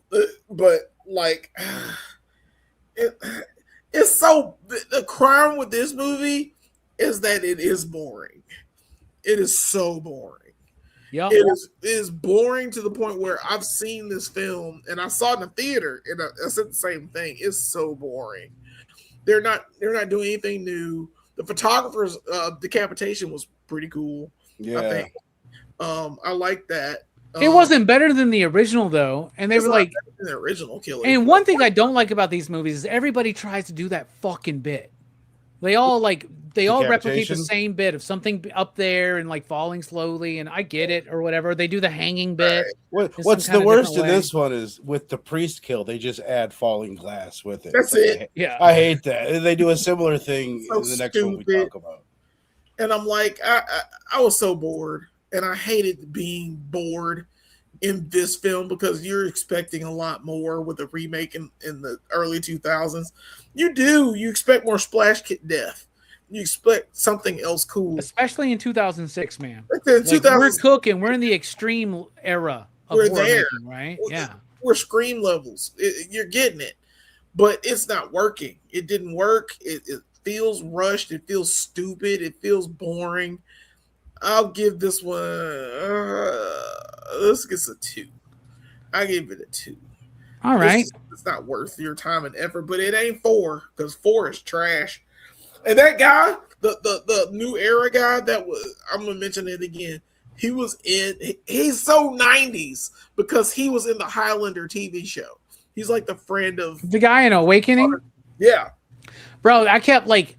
Every other scene with him, I'd be like, is this the guy who played Peter Parker in the 70s fucking Spider-Man show? No. And then you get him from another angle and you'd be like, oh no, it's not him. But there's one certain angle where he looks like Speaking of one certain angle, this man looks Spider-Man. Verno, what do you think about the Omen remake, or as I like to call it, the Omen garbage? There you go. You stuck the landing. I mean, I agree with everything that you guys said, but I don't. Garbage. There you go. I don't dislike it. I had a better time watching it than you guys did, to be honest with you. Like, I don't hate it. After watching part 4, this was like a cool breeze on a hot summer day. It was a lot easier to choke this bad boy down because I did watch them both in the same day. I did too. I had the exact opposite effect. Fair enough, dude. Like I like Cotton Weary. Well, yeah, I assume he's got a real name. You guys were saying it earlier, but Cotton Weary, he's fine in the movie. He starts out good. I'm like, damn, I'm actually, because you don't see him, or I don't see him in many like roles where he's the lead guy in the movie, and I thought he did decent. But then as the movie goes on, like it just, it fell apart. Julia Stiles, I think, is fucking bad in it. Mia Farrow she's not bad, but she's not that character. Like Mrs. Baylock, that actress was wicked right from the get-go. She was never, even when she was trying to be nice, like you could really see the underlying evil that she has. Michael Gambon doesn't work for me in this one either. Who's that? He plays Booty Cake. What the fuck is his name? The best casting is the photographer. Lupin from Thewlis. Yes, David Thewlis. I love David Thewlis. He's like perfect. He's just like the Teenage Mutant Ninja Turtle dude. Yeah, I mean, honestly, there's not much to say about it. It's embarrassing that they did it. It's silly. It's fucking stupid. But I didn't hate it. I didn't like. It wasn't a hard watch for me. It was like an easy watch, and it's interesting to just watch, see what they did different. One thing that was, and I wish I could remember specifics about this, but there was a couple times in the movie where they would like go out of their way to like make you question something from the first one. They would try to like give some reason about something. They would over explain it and then draw your attention to something I'd never questioned before in the first one, but then still just like not fix it and just make it seem stupider. So it was really poorly adapted. I thought they opened up with a different scene and I'm like, oh, okay. I thought this was a shot for shot remake. This is going to be different. And then like, nope, it's just that one scene. However it starts, I don't even remember it, but then it's just beat for beat, line for line in some ways, like where you're predicting how he's going to say what he's going to say, or they. But I'll give it a 2.5 because I didn't fucking hate it. I don't know. I'll give it a 2.5. A fucking 2.5 for this one. All right. 2.5 is bad. It's bad. Yeah, 2.5 is fucking bad, but not as bad as this movie, in my opinion. But you know what? That's why we do these movie reviews, and that's why these conversations are so fun. Chad, what do you think about the O Garbage from 2006? Oh, garbage. Oh man, OMEN. Yeah, it was something. It was a lot of recycled. Like you say, line for line. There were a few things that were changed, but like Bruno was saying, I think it was so inconsequential. Like I can't even remember, really. There was just a few little things. The only difference for me, I like some of the shots, some of the cinematography, some of the weird dark shit that Julia Stiles was going through. Like she saw the like horse face guy in a red cloak in the mirror. There's a couple scenes like that were different. Kind of almost gave me Argento vibes, with the red splashes and shit. Definitely not an Argento movie. I'm just saying it's a little influence. But do not invoke Argento in this conversation. Okay. You ain't lying. The color, and some of the imagery. That's it. That's where the parallel ends. I did kind of like Julia Stiles' performance in the same way, Omen 4. Like I think they expanded on the relationship of her and Damien and how it was scaring her that really didn't get explored in the original. But I didn't buy her as a mother figure. I didn't buy Liev Schreiber, their relationship. Their chemistry was off. Seemed more like she was a pet or something. I don't know. Miss Baylock, Mia Farrow, like she starts off so sweet and then she gets a little bit sinister, but nothing compared to the original. Like that lady was creepy in the original Omen. Like she had it down. Like you could see her as a Satanist, right? Like the sweet, but underneath she's fucking sinister. Right? It really makes you appreciate how good that performance is to be able to do that, to be talking politely and like, "Hi, I'm the new person," but like, yeah, she nailed that. I believe that woman is wicked. You know what I mean? Yeah, for sure. Yeah, I didn't hate it. I didn't think it was completely. I wasn't bored out of my mind at certain parts, like Omen 2. But it was, regurgitation, with a few minor tweaks and some cool imagery. I'm gonna go with 2.5. Despicable. yeah, despicable. A 2.5. All right. That's fine. I dig that. I respect that. I can't believe some of y'all like this movie better than 4, but that's crazy. Easier to watch. Yeah, it is. Because we've seen it. Brooks, what do you think? What do you think about the Omen? But it sucks. Brooks, what do you think about the Omen and the re-garbage? Yeah, I mean, it's the first movie, but less good, pretty much. It is one of, when you make a remake, you should do at least something interesting with it. Have a few twists and turns. And, it did make me think of, the Psycho remake in a lot of ways, like just how they didn't do enough to differentiate it from the first one. I don't think the actors, like the kid who plays Damien, he's not, he's a little creepy, but he's not as creepy as the original kid. Cause I think because they're trying to play up how creepy he is. It's a little try hard, man, right? Yeah. Well said, Brooks. It's the with the original kid, he's just he's cute, but he has that kind of he has that kind of they gave him that kind of mischievous aura to him.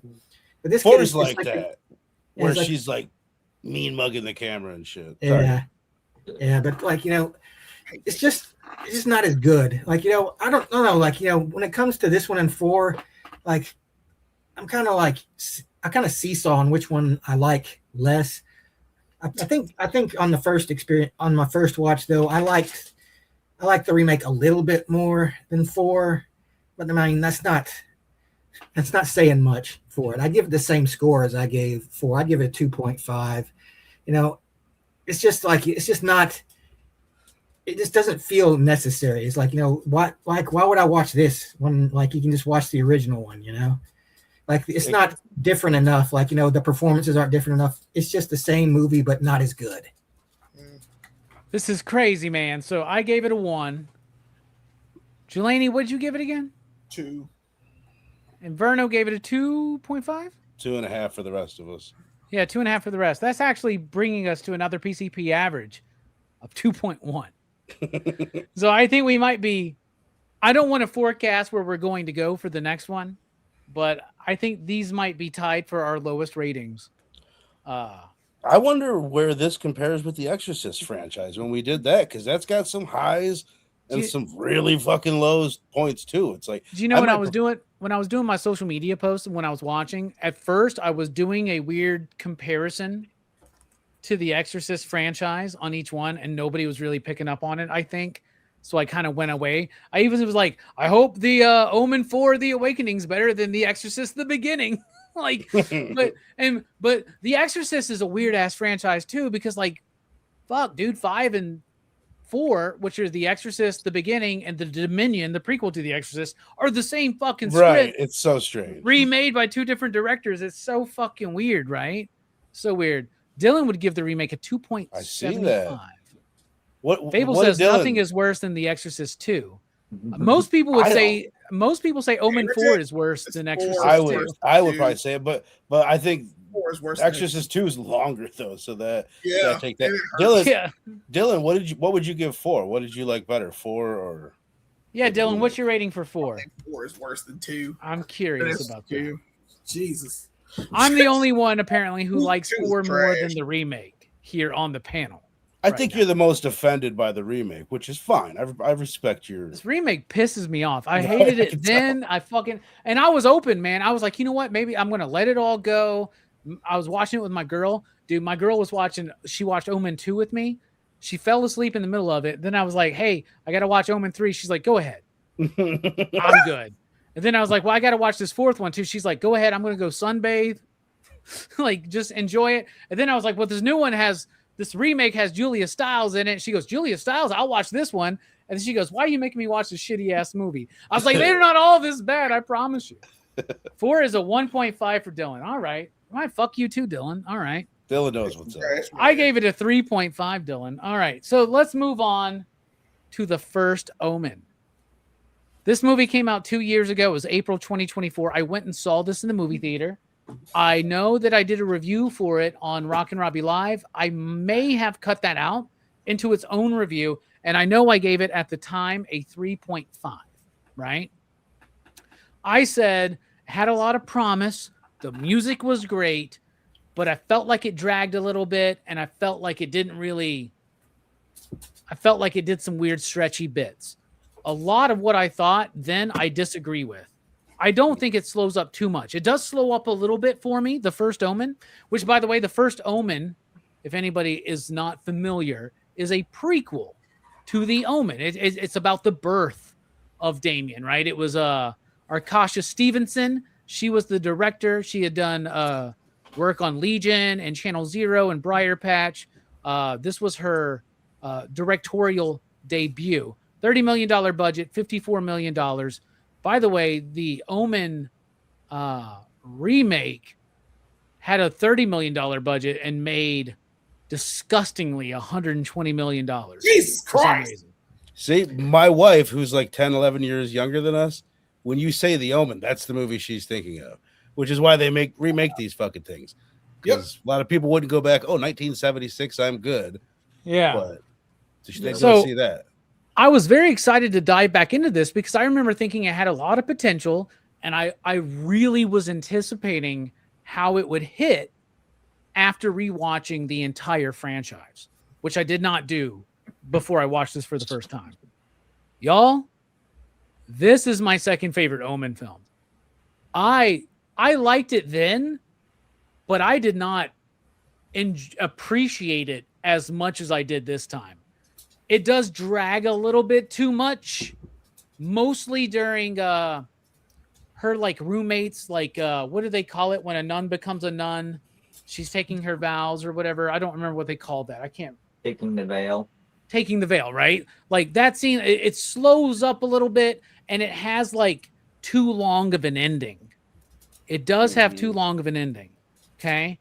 However, it's the first Omen film since the first Omen. That's weird to say.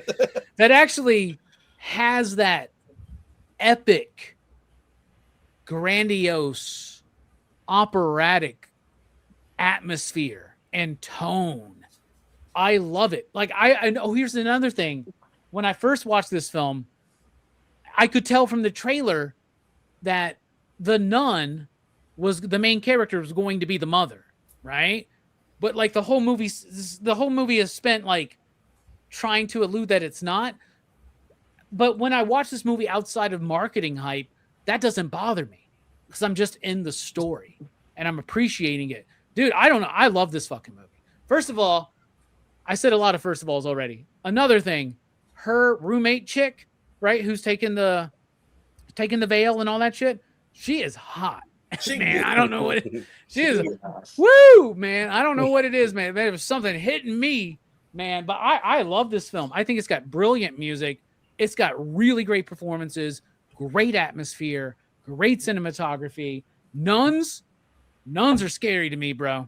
You know what I'm saying? Nuns are scary, dude. Silent Night, Deadly Night, and now The First Omen and Sister Act 2. Very scary films.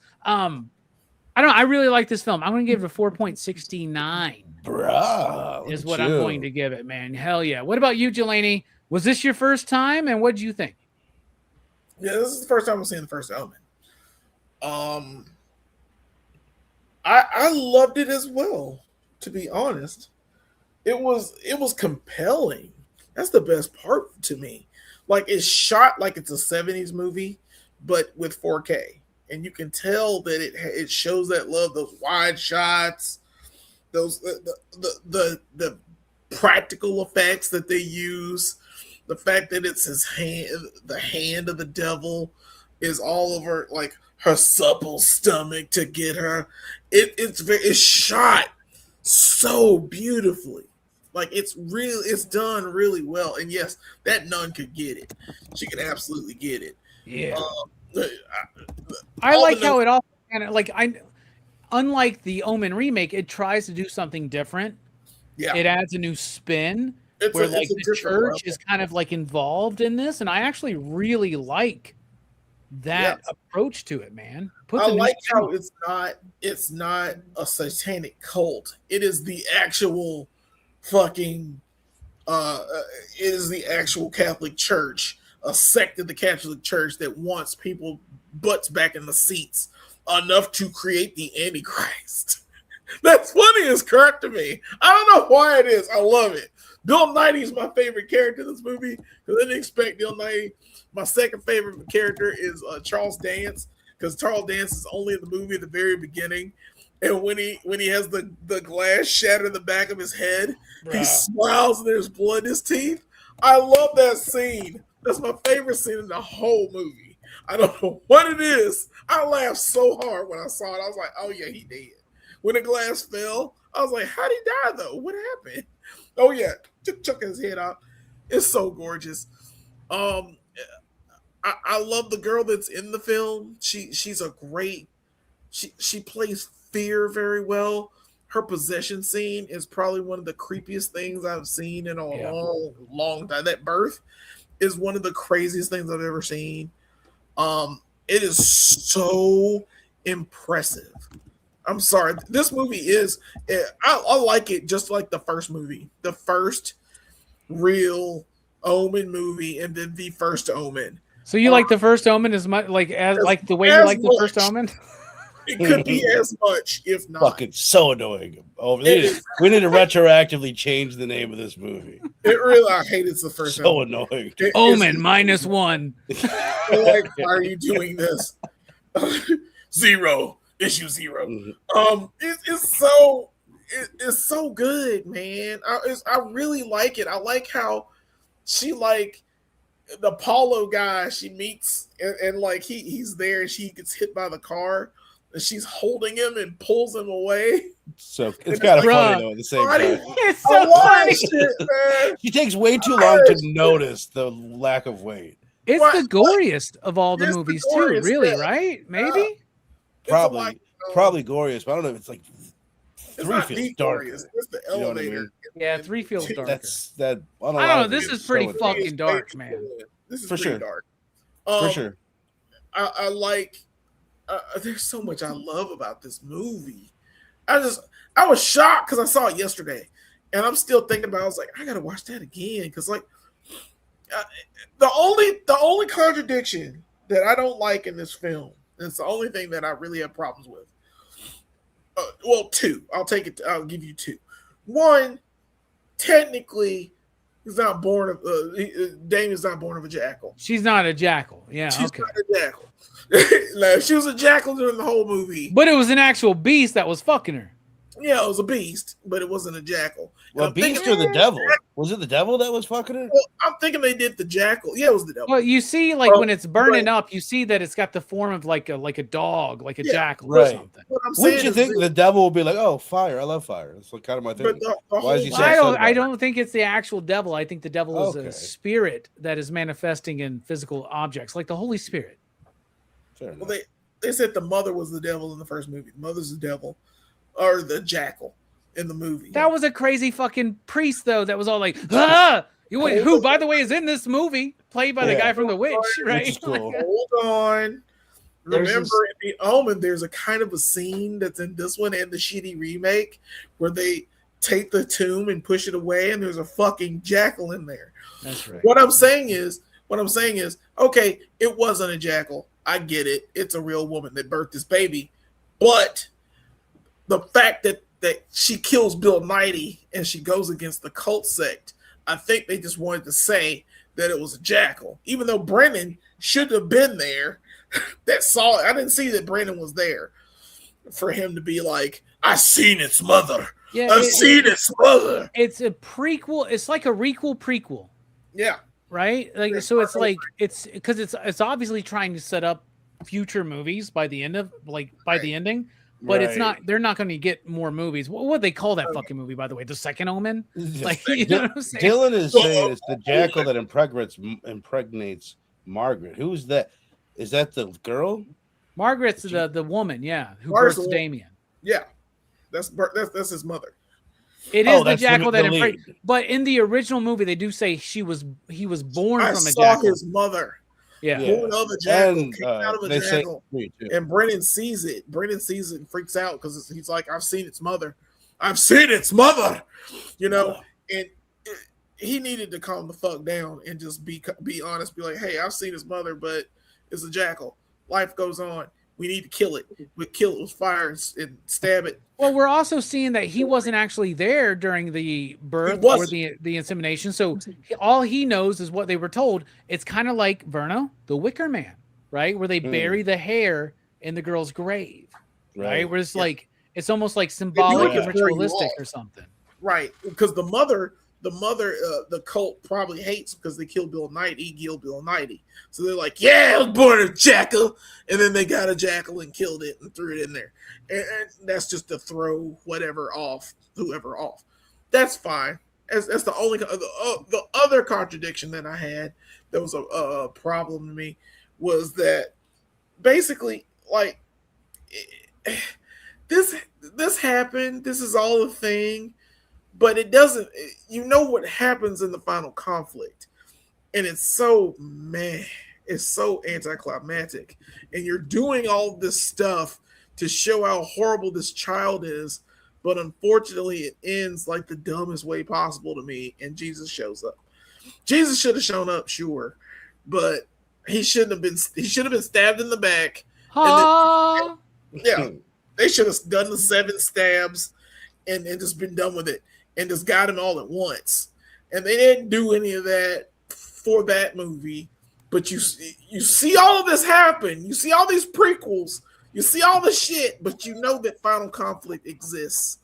And the fact that Final Conflict exists and they're not going to fix that, who cares? Who gives a shit there was an Antichrist? who gives a shit? It kind of negates, even though you show all this cool shit, you're like, it negates everything that was done to me. But that being said, I still love this movie. So I'm going to give it a 5.69. I think it's better. Oh, holy shit. Going hard.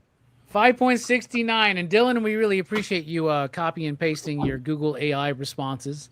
Thank to you the for that, Dylan. Jackal and the I can't Bruno's get to my like, phone. okay, thank you. All right, wow. High praise so far for the first Omen. So Jane, if you're still watching, I'll let you borrow my copy. I think you and Don need to check that one out. What about you, Verno? What do you think about the first Omen, which we really mean as Omen Part 6, which is a prequel to the first Omen?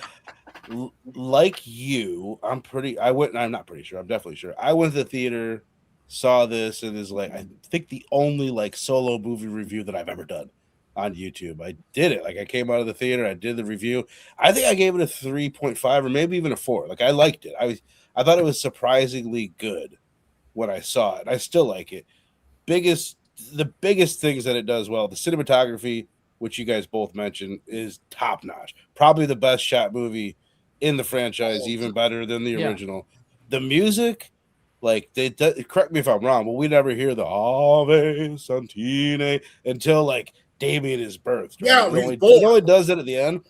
But what they do is all this crazy, like it's like women high pitched like chorus, and it sounds like it's like going upwards, and it is fucking insane. Not just the score is one of the best that I've ever heard, like hands down.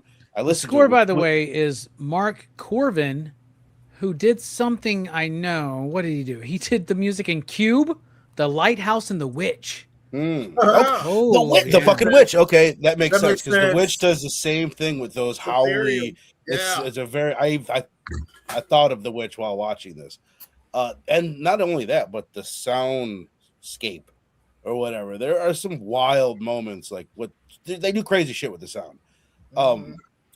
The visuals are so good. I love the veil over the face, like the breathing with the veil or whatever. The cloth coming in and out of her face. There's a lot of shit that I really like about it. Nell Tiger Free is the chick's name, the lead chick. She's really good. They do cool stuff with her hair throughout the movie. Dude, maybe I'm not understanding it, but I think I am. I'm understanding it, and I don't like it. There's something that I don't like. Originally, I did. Like, I like, first of all, definitely tie in the original. Change something. Make me look at the original a different way when you do a prequel like this. It's what I like about Rogue One. They fix the plot hole. And it's cool. I like their involvement, but I want to think of that cult as like being down with the devil, and they are here to hail Satan. And when they, you know what I mean? Like, it doesn't make sense. I mean, I guess it makes sense. I don't like their motivation. It's like, we really love God, so we got to get down with the devil. Yeah, if that's the case, when Damien's born, then why are they, oh, I want to touch his head? It's like, no, you don't. You don't even fucking like him. You think he's evil. Because here's the thing, and if this movie would have really, really hit, I think this is where they would have went, or at least where I would have taken the franchise. He says there are two churches. There's like the followers of Christ and his teachings, and those that just want power.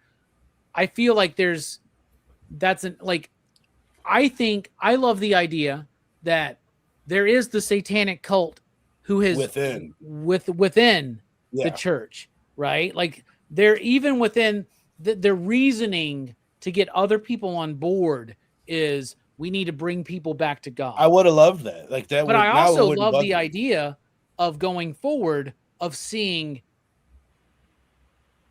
the church, the evil church, and the Church of Satan as three forces trying to manipulate this child going forward.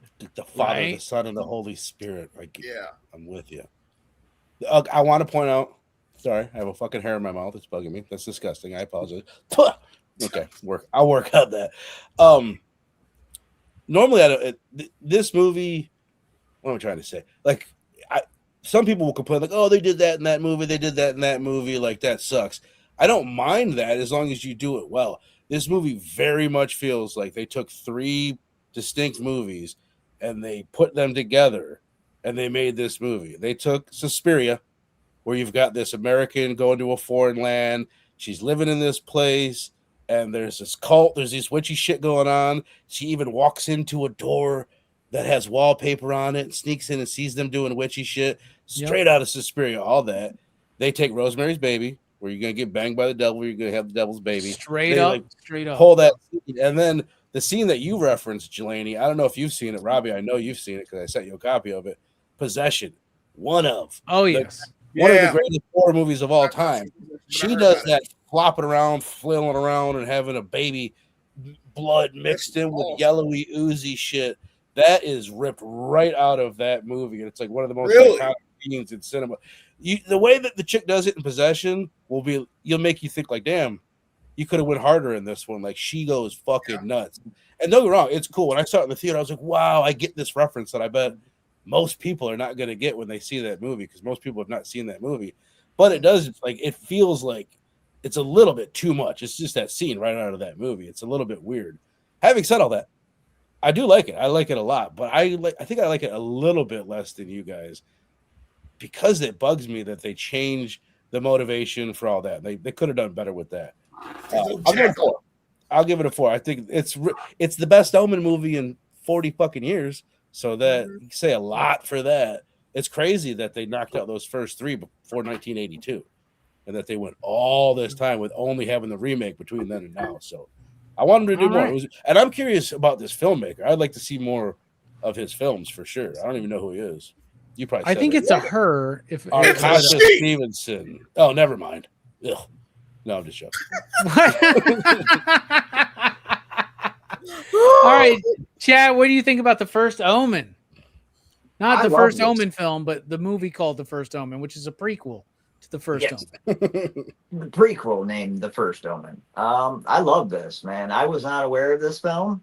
It was a lot of fun, in a sick, dark, twisted way. I kind of liked the whole backstory of the separate churches within the church. Basically, kind of the ends justify the means, right? Like, as long as they get people back into church and they believe in the prophecy that Jesus is going to come and stop all of this anyways, it's just a few lives that they're ruining, right? Or a few, just a few. There's a whole fucking file full of, what was the Scalina or something? Cicero or some something like that, yeah. There's like hundreds of dead babies or whatever. I like the kind of switch up with Carlita, the kind of demented girl that you think is, antagonist, whatever. And it ends up, Margaret is the actual mother. That relationship between the two, the bonding over their visions or hallucinations, the kind of twists and turns. This movie gets really fucking dark. That scene where you guys are talking about the possession, I thought that went on a little bit long, to be quite honest with you. I was like, we could wrap this up anytime now. And then she just kind of drops to her knees, and then all this shit comes out. And then you go to a black screen, and she's, tied down to a gurney, and she looks beautiful. Like, what the fuck happened? She just looked like something out of Evil Dead Possession. And like, now she's all beautiful and will give birth. And I was like, okay, but the scene with all of them, that's the glow of motherhood, man. It doesn't matter if it's the devil's seed. When that shit starts growing, though, man, you're right, though. There's a lot of possession in this movie, Verno, right? Like, when she starts puking and all the shit coming out of her. And if y'all haven't seen Possession, Chad, I'm sending you the link right now to the clip. It's not the greatest quality. Jelani, I can send it to you too. Yes, please. I got you. Yeah. The actual scene where she's giving birth is creepy as fuck, right? With them all gathered around and in their robes and chanting and shit, the fucking hand out of the vagine. That is crazy. I like how sticky and slimy it is. Oh, Yeah, that was creepy, and the screams. There was The miracle definitely of life can some be things a to it. messy business. Yeah. It's beautiful but violent. Like, and that's how bursts are. It's beautiful, it's a miracle, but it's violent as fuck. Like, there's no two ways to say it, man. Yeah, this movie is great though. The cinematography, the score was amazing. There was a few times where I'm like, this is so beautiful, I'm having a hard time like accepting it as a period piece. Like, this is supposed to be 1970s, you know what I mean? Like, there was a few times where I was kind of taken out of it a little bit. And that's just a minor thing. And then the other minor thing, yeah, I'm with Joanne. The whole fucking jackal thing. As soon as they started explaining that, I was like, no, in Omen original, not the first Omen, but they had that scene where they open the tomb and it's a burned up jackal, and that's the mother, right? So that threw me off. I had to quiet my head, like, shut the fuck up. This is a different movie. I'll just accept it. I mean, it works. Right? Gregory Peck. They show a picture of him, and that's that's who they're gonna give the baby to. And I'm like, but Jackal, Jackal. That's what I want to see. What if we find out the Jackal is actually Richard Gere because he was in that movie Jackal? He's the Jackal.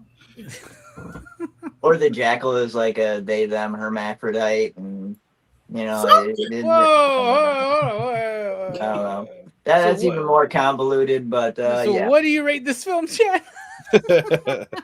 He's swept. It's a self prophecy. All in all, I would give it a 4. All right, I'm liking where this is going. Hey, before I forget, this is the scariest one. This is the only movie like it's different than the rest of the movies. None of the movies try to be creepy. It's kind of a product of its time, but like it feels more like a James Wan, not in a negative way, but like the first one really tries to be. The first one really tries to be grounded. Right. It's different kind of scary. None of the other ones. And they all kind of follow that, but yeah, this one's very creepy. Mm-hmm. The remake tries to do that with those little cuts, like what Chad mentioned, like the little dream sequence she has. Yeah, they try to splice some jump scares. This is like this actually, like, I don't know, maybe want to pull my fucking feet under the blanket a couple times, like here and there. I think this has the best atmosphere. Yeah, like, overall. It really does. Yeah, that's just me, but it's the best one of the group, bro. Brooks, I want to know what you think about the first Omen, and by that I mean the prequel, which is actually the 6th film to the first Omen from 2024. Yeah, well, like, you know, after watching the remake, I was like, oh boy, but it's good. I liked it, and you know, they did something different. It feels more like a psychological horror, which I generally enjoy. Like, there are a few things about it. Like, there's a jump scare in this movie that pisses me off a little bit, but there's another jump scare that I actually think works. So it kind of balances. Which one works? Because I want to know too. The one with the nun turning around going, "Ma!" like gets me every fucking time. That's spooky. Yeah. Which one don't you like or works? I can't remember. There's one of my biggest pet peeves in fucking horror is when someone walks up unannounced and puts their hand on someone's shoulder. It's the nun putting her hand up. Yeah. And they do it in this one. Don't get me wrong, it made me jump, but I still got annoyed by it. That scene though, when she's looking in her room and she sees her like her habit or whatever the fuck, like hung up, and then there's like a dark corner, and you're looking at that, and then the nun habit turns around. It's just. It's just like so fucking scary, dude. It is. It's like that moment in is it the first Smile movie? That's where yes. This movie, like the scares in this, if you've never seen it and you've seen Smile, that's the type of scares and atmosphere that you get for sure. Okay. Yeah, but I like how this movie kind of gets more into, like, you know, the church, like the Catholic Church, and like I like the idea that, you know, it's not just like a satanic cult, but the church itself is trying to, like, there's a faction of the Catholic Church itself. It's not actually satanic, but they're just trying to kind of like jumpstart the Antichrist to, you know, to get people to go to church. Because, like, you know, I've like when it comes to like Christianity, my view on it is like, you know, a real Christian is somebody who lives by Christ's teachings. But like, a Christian is somebody who's like more concerned about, getting people into churches, putting butts in the pews, or like putting money in collection plates. So like, I like that they they get into that, like, that it's like part of the reason that this is that Damien is birthed is by the church itself, not just like, a bunch of evil cultists who are trying to bring it about. It's like, corruption comes in all kinds of forms, like, and people don't necessarily intend to do evil, will end up doing evil just because, they believe that, something is good, when it's really more of a selfish thing. They're doing it for themselves, when instead of like, but they're trying to couch it in like, oh, I'm trying to save people's souls, and that's one of the things I like about it. It's like, it's more psychological horror in this movie, which I enjoyed. So yeah, I'd give this one a 4. Not quite as good as the original, but I appreciate what it does. I think it does a little bit. It tries to go a little bit in too many different directions sometimes, and it gets a little muddled for me. I think I might like it a little more on a rewatch, but I would definitely be willing to give it another watch, and I could see myself liking it more on a second watch. But on the initial watch, I'd say yeah, it's a 4. All right, I like that. I like that a lot. All right, so that's a 4.69 from me, a 5.69 from Jelani, and a 4 from everybody else.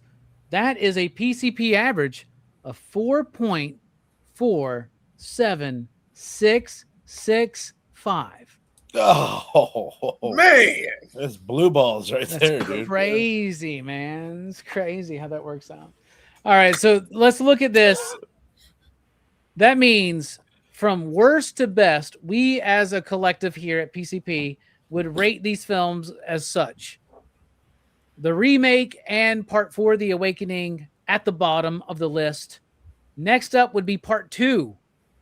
After that would be Part 3. Then The First Omen, which is actually the prequel to The First Omen.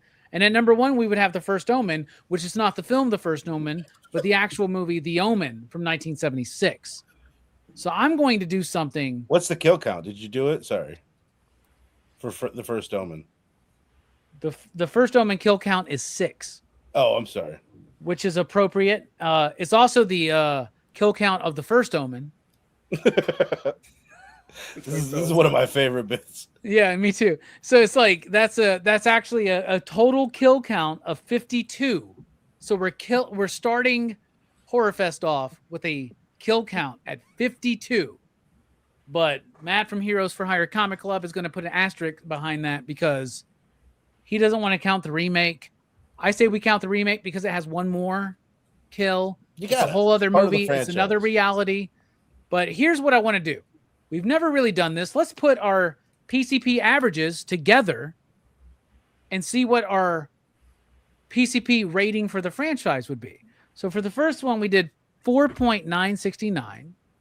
We're going to add that to 3.168 for the second one, 3.869 for the third one, 2.1 for 4, 2.1 for the remake, 4.47665. Ooh, that's a number. We're going to take that number and by law of averages, boom, here we go. Nope, I fucked that up. What did I do wrong? That's what I did wrong. Here we go. All right. Nope, I did that wrong too. Hold on. Let's go back. Fucked all that up. It happens. Let's do this again. 4.969 plus 3.168 plus 3.869 plus 2.1 plus 2.1 plus boom, boom, boom. Yep. This is a bit that's taken too long. I'm sorry. It happens. I'm enjoying All right. let it go, bro. I got it finally. The PCP average for the franchise is actually 4.13666. Bro. Hail Satan, dude. No shit. That's what I'm talking about. 4.136. That's surprising. I would love to know like all the franchises. It ain't beating Toy Story. I know that. I would love to know specifically what we did for The Exorcist. I know. I would love to do that. Good. Like that would be a great job if anybody has time during this Horrorfest to go and put together all the average ratings of all the franchise reviews we've done. That would be fun, right? But yeah, so yeah, we've done it. The OMEN franchise, y'all. 6 movies. I got them all on Blu-ray. This was fun. I thought this was a great way to start Horrorfest. Definitely. I've always wanted to cover these movies. Thank you all so much for being here. Well, this is just the beginning of a very long and expansive and comprehensive Horrorfest. People are already calling it the greatest of all time. We shall see, because we still have some shows to deliver. However, Horrorfest continues this week. The next show is Thursday night over at Blood Splatter Chatter. They're going to be talking about Sleepaway Camp 2. And then over at Dylan's Horror Show on Sunday night, Sinners, one of the highest rated horror films, not only of 2025, but of all time. And then we're kicking off week 2 next week here on PCP Movie Night with the Phantasm. That's right, Phantasm. We've covered the franchise. Now it's time to dive into the single first movie. And I'm very sad that we're doing it just a couple weeks after Reggie Bannister passes away. Yeah. But it will add a little bit of weight, I think, to the viewing, for me at least, and to the review. So anyway, Horrorfest, y'all, thank you for joining us. We got a long road ahead of us, but it's going to be a long road that we're all walking together. Jelani, thank you so much for being here. Final thoughts, what you got coming up? It's been a long road getting from there to here. But you know that because you got faith of the heart. Thanks, guys, for watching our Omen review. Hopefully you're not cursed in any way. Don't mess with the devil if you find out the devil's a baby. You know, it's gonna happen. I mean, you know, if you believe in God, know that Jesus Christ will come back and stop him, or some lady will stab him in the back. Just know that you'll be fine. Everything's gonna be all right. So yeah, it's a thing that happens. So it was good talking to you gentlemen about it. Good times. 4 is trash. I don't know what your problems are. But 4 is absolute hot garbage. Brooks and I do this thing on YouTube sometimes called Go Figure Reviews. And I also did a video with Huggy's Toy Shop, which is basically a rant video. I don't know if I sent you any of this, Robbie. I did. The Engine of Vengeance. We finally got it. And this is our rant video about it because we got all the figures that were supposed to be attached to it, along with the Roman Racer. So it worked out. Good times, right? And we also got the Smart Hulk, which is basically Professor Hulk figure review that we did last week. And it debuted today. So if you have time to watch it, please watch it and tell us what you think. You know, do all the stuff we ask you to do. And, of course, get out there and go figure. All right, we got any blue wrenches out there, please throw out a link to Go Figure Reviews. By the way, all of the Horrorfest channels are in the description below.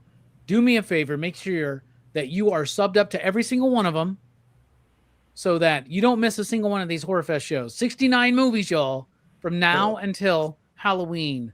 Join us, and like Jane learned tonight, it's good to watch them ahead of time so you can be a real part of the conversation, right? Like, and know what we're talking about. But Jane, you're gonna love the first Omen. So, heck yeah, really great show. Thank you, Fable. Appreciate you. 63 movies to go. Dude, the final kill count better fucking be more than Action Fest, but I don't know. Action Fest wound up over 3,000. I don't think we're gonna top that, man. Like, they kill a lot of people in those Expendable films, and you get to watch Terrifier movies. You're doing Hatchet, so you picked one franchise that'll help that count for sure. It would be interesting to see where we go. But Verno, thank you so much for being here. Thank you, as always, for being a friend, and thank you for being a vital, integral part of Horrorfest. So, tell us what's going on, man. My dude. Now, you said they'll be covering Sleepaway Camp 1 and 2. But you fucking don't cliff me, buddy. Don't cliff me because you're supposed to be there. Sleepaway Camp. I'm gonna be there, man. Come on, man. Come on. This is gonna be great, man. I love these movies. I really think, and we made a fun Horrorfest lineup.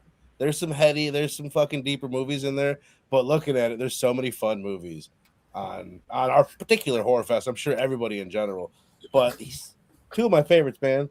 Sleepaway Camp, one of the greatest covers of all time, and another one of the greatest covers. So iconic. Both these. I fucking love that. I love 2 so much. That's what I'm very curious to be able to talk about that. I know we did 3 here, or the first one here like 2 or 3 years ago.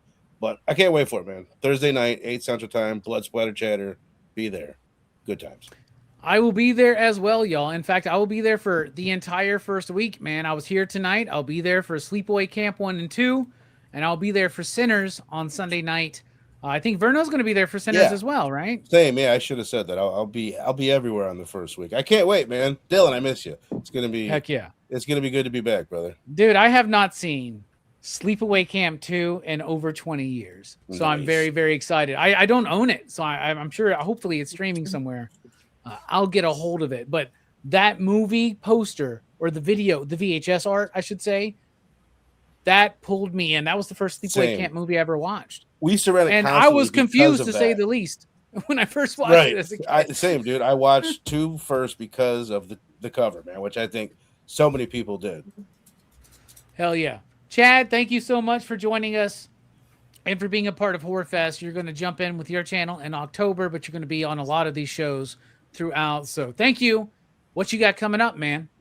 Yeah, thank you. And everyone else participating in Horrorfest. I'm really excited. As much as I love action and March Madness and sci-fi, horror is my jam. So I'm excited to go into all of these. Coming up, I mean, mine doesn't start till October.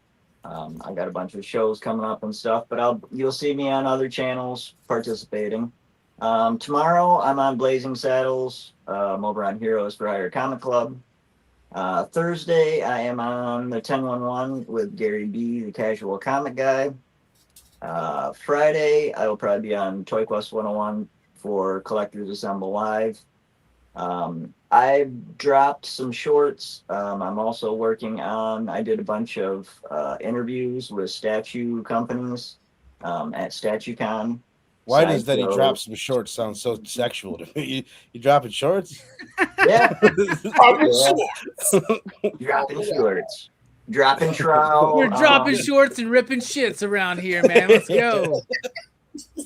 Yep. And then if you're in the Michigan Bay Area, this Sunday I will be doing a show at the Bay City Toy and Comic Con. So check that out. Heck yeah. Chad, thank you so much for being here. I hope you got your life changed by watching the OMEN 4 Awakening. Brooks, you always give us great final thoughts. Please. Profoundly do this. Of course, I'm excited for next week. Phantasm, personal fave. And it was the one like on the list I was most excited for. I was like, oh finally. Dude, that's awesome because like you hadn't seen these films until we did the franchise review, right? Yeah, it's like that was like 5 Horrorfests ago or something, man. Yeah, it really was. A while. But yeah, like Phantasm is one of those that I really did fall in love with. So I'm excited to actually like dig further into the first movie. You know, I get to go a little deeper into it, and I get to watch. Spoiler alert! I'm going to keep saying you got to really watch 2 to understand 1. Yeah. Yeah. So like excited for that. Of course, for Go Figure reviews, I tend to have a little figure sitting by my side for every review on this tonight. I got Gamer vs. Wolverine. Hey. Yeah, you got it. Yeah, that's what's up. How's that related to the OMEN? How's Tiger Stripe Wolverine. How's that related to? How's that related to the OMEN? You usually relate it to the. Killed the baby a lot better. See, he has 6 claws and he has like a hidden knife in his back. So he has to stab DAMIEN with all 6 claws and then stab him Dude, I tell you what, if Wolverine was in the goddamn Omen, this shit would be over. We've been done. 15 minutes, man. We're done. We got it. All right. Cool. By the way, tell Cyclops I took care of his Antichrist problem. Tell Damien I made him a convertible. He's the best at what he does. He's sniffing out the Satan Antichrist. Damien walks out his limo's missing the hood. He's like, what's going on? Wolverine came by. Yeah. What? I love it. I love it. He would kill the fuck out of that kid, dude. He would be Like no hesitation. Like none of The only problem would be if Damien had red hair, then Wolverine would be like, oh, Jane. My only weakness. My only weakness is redheads. It's redhead. All right, y'all. What a great show.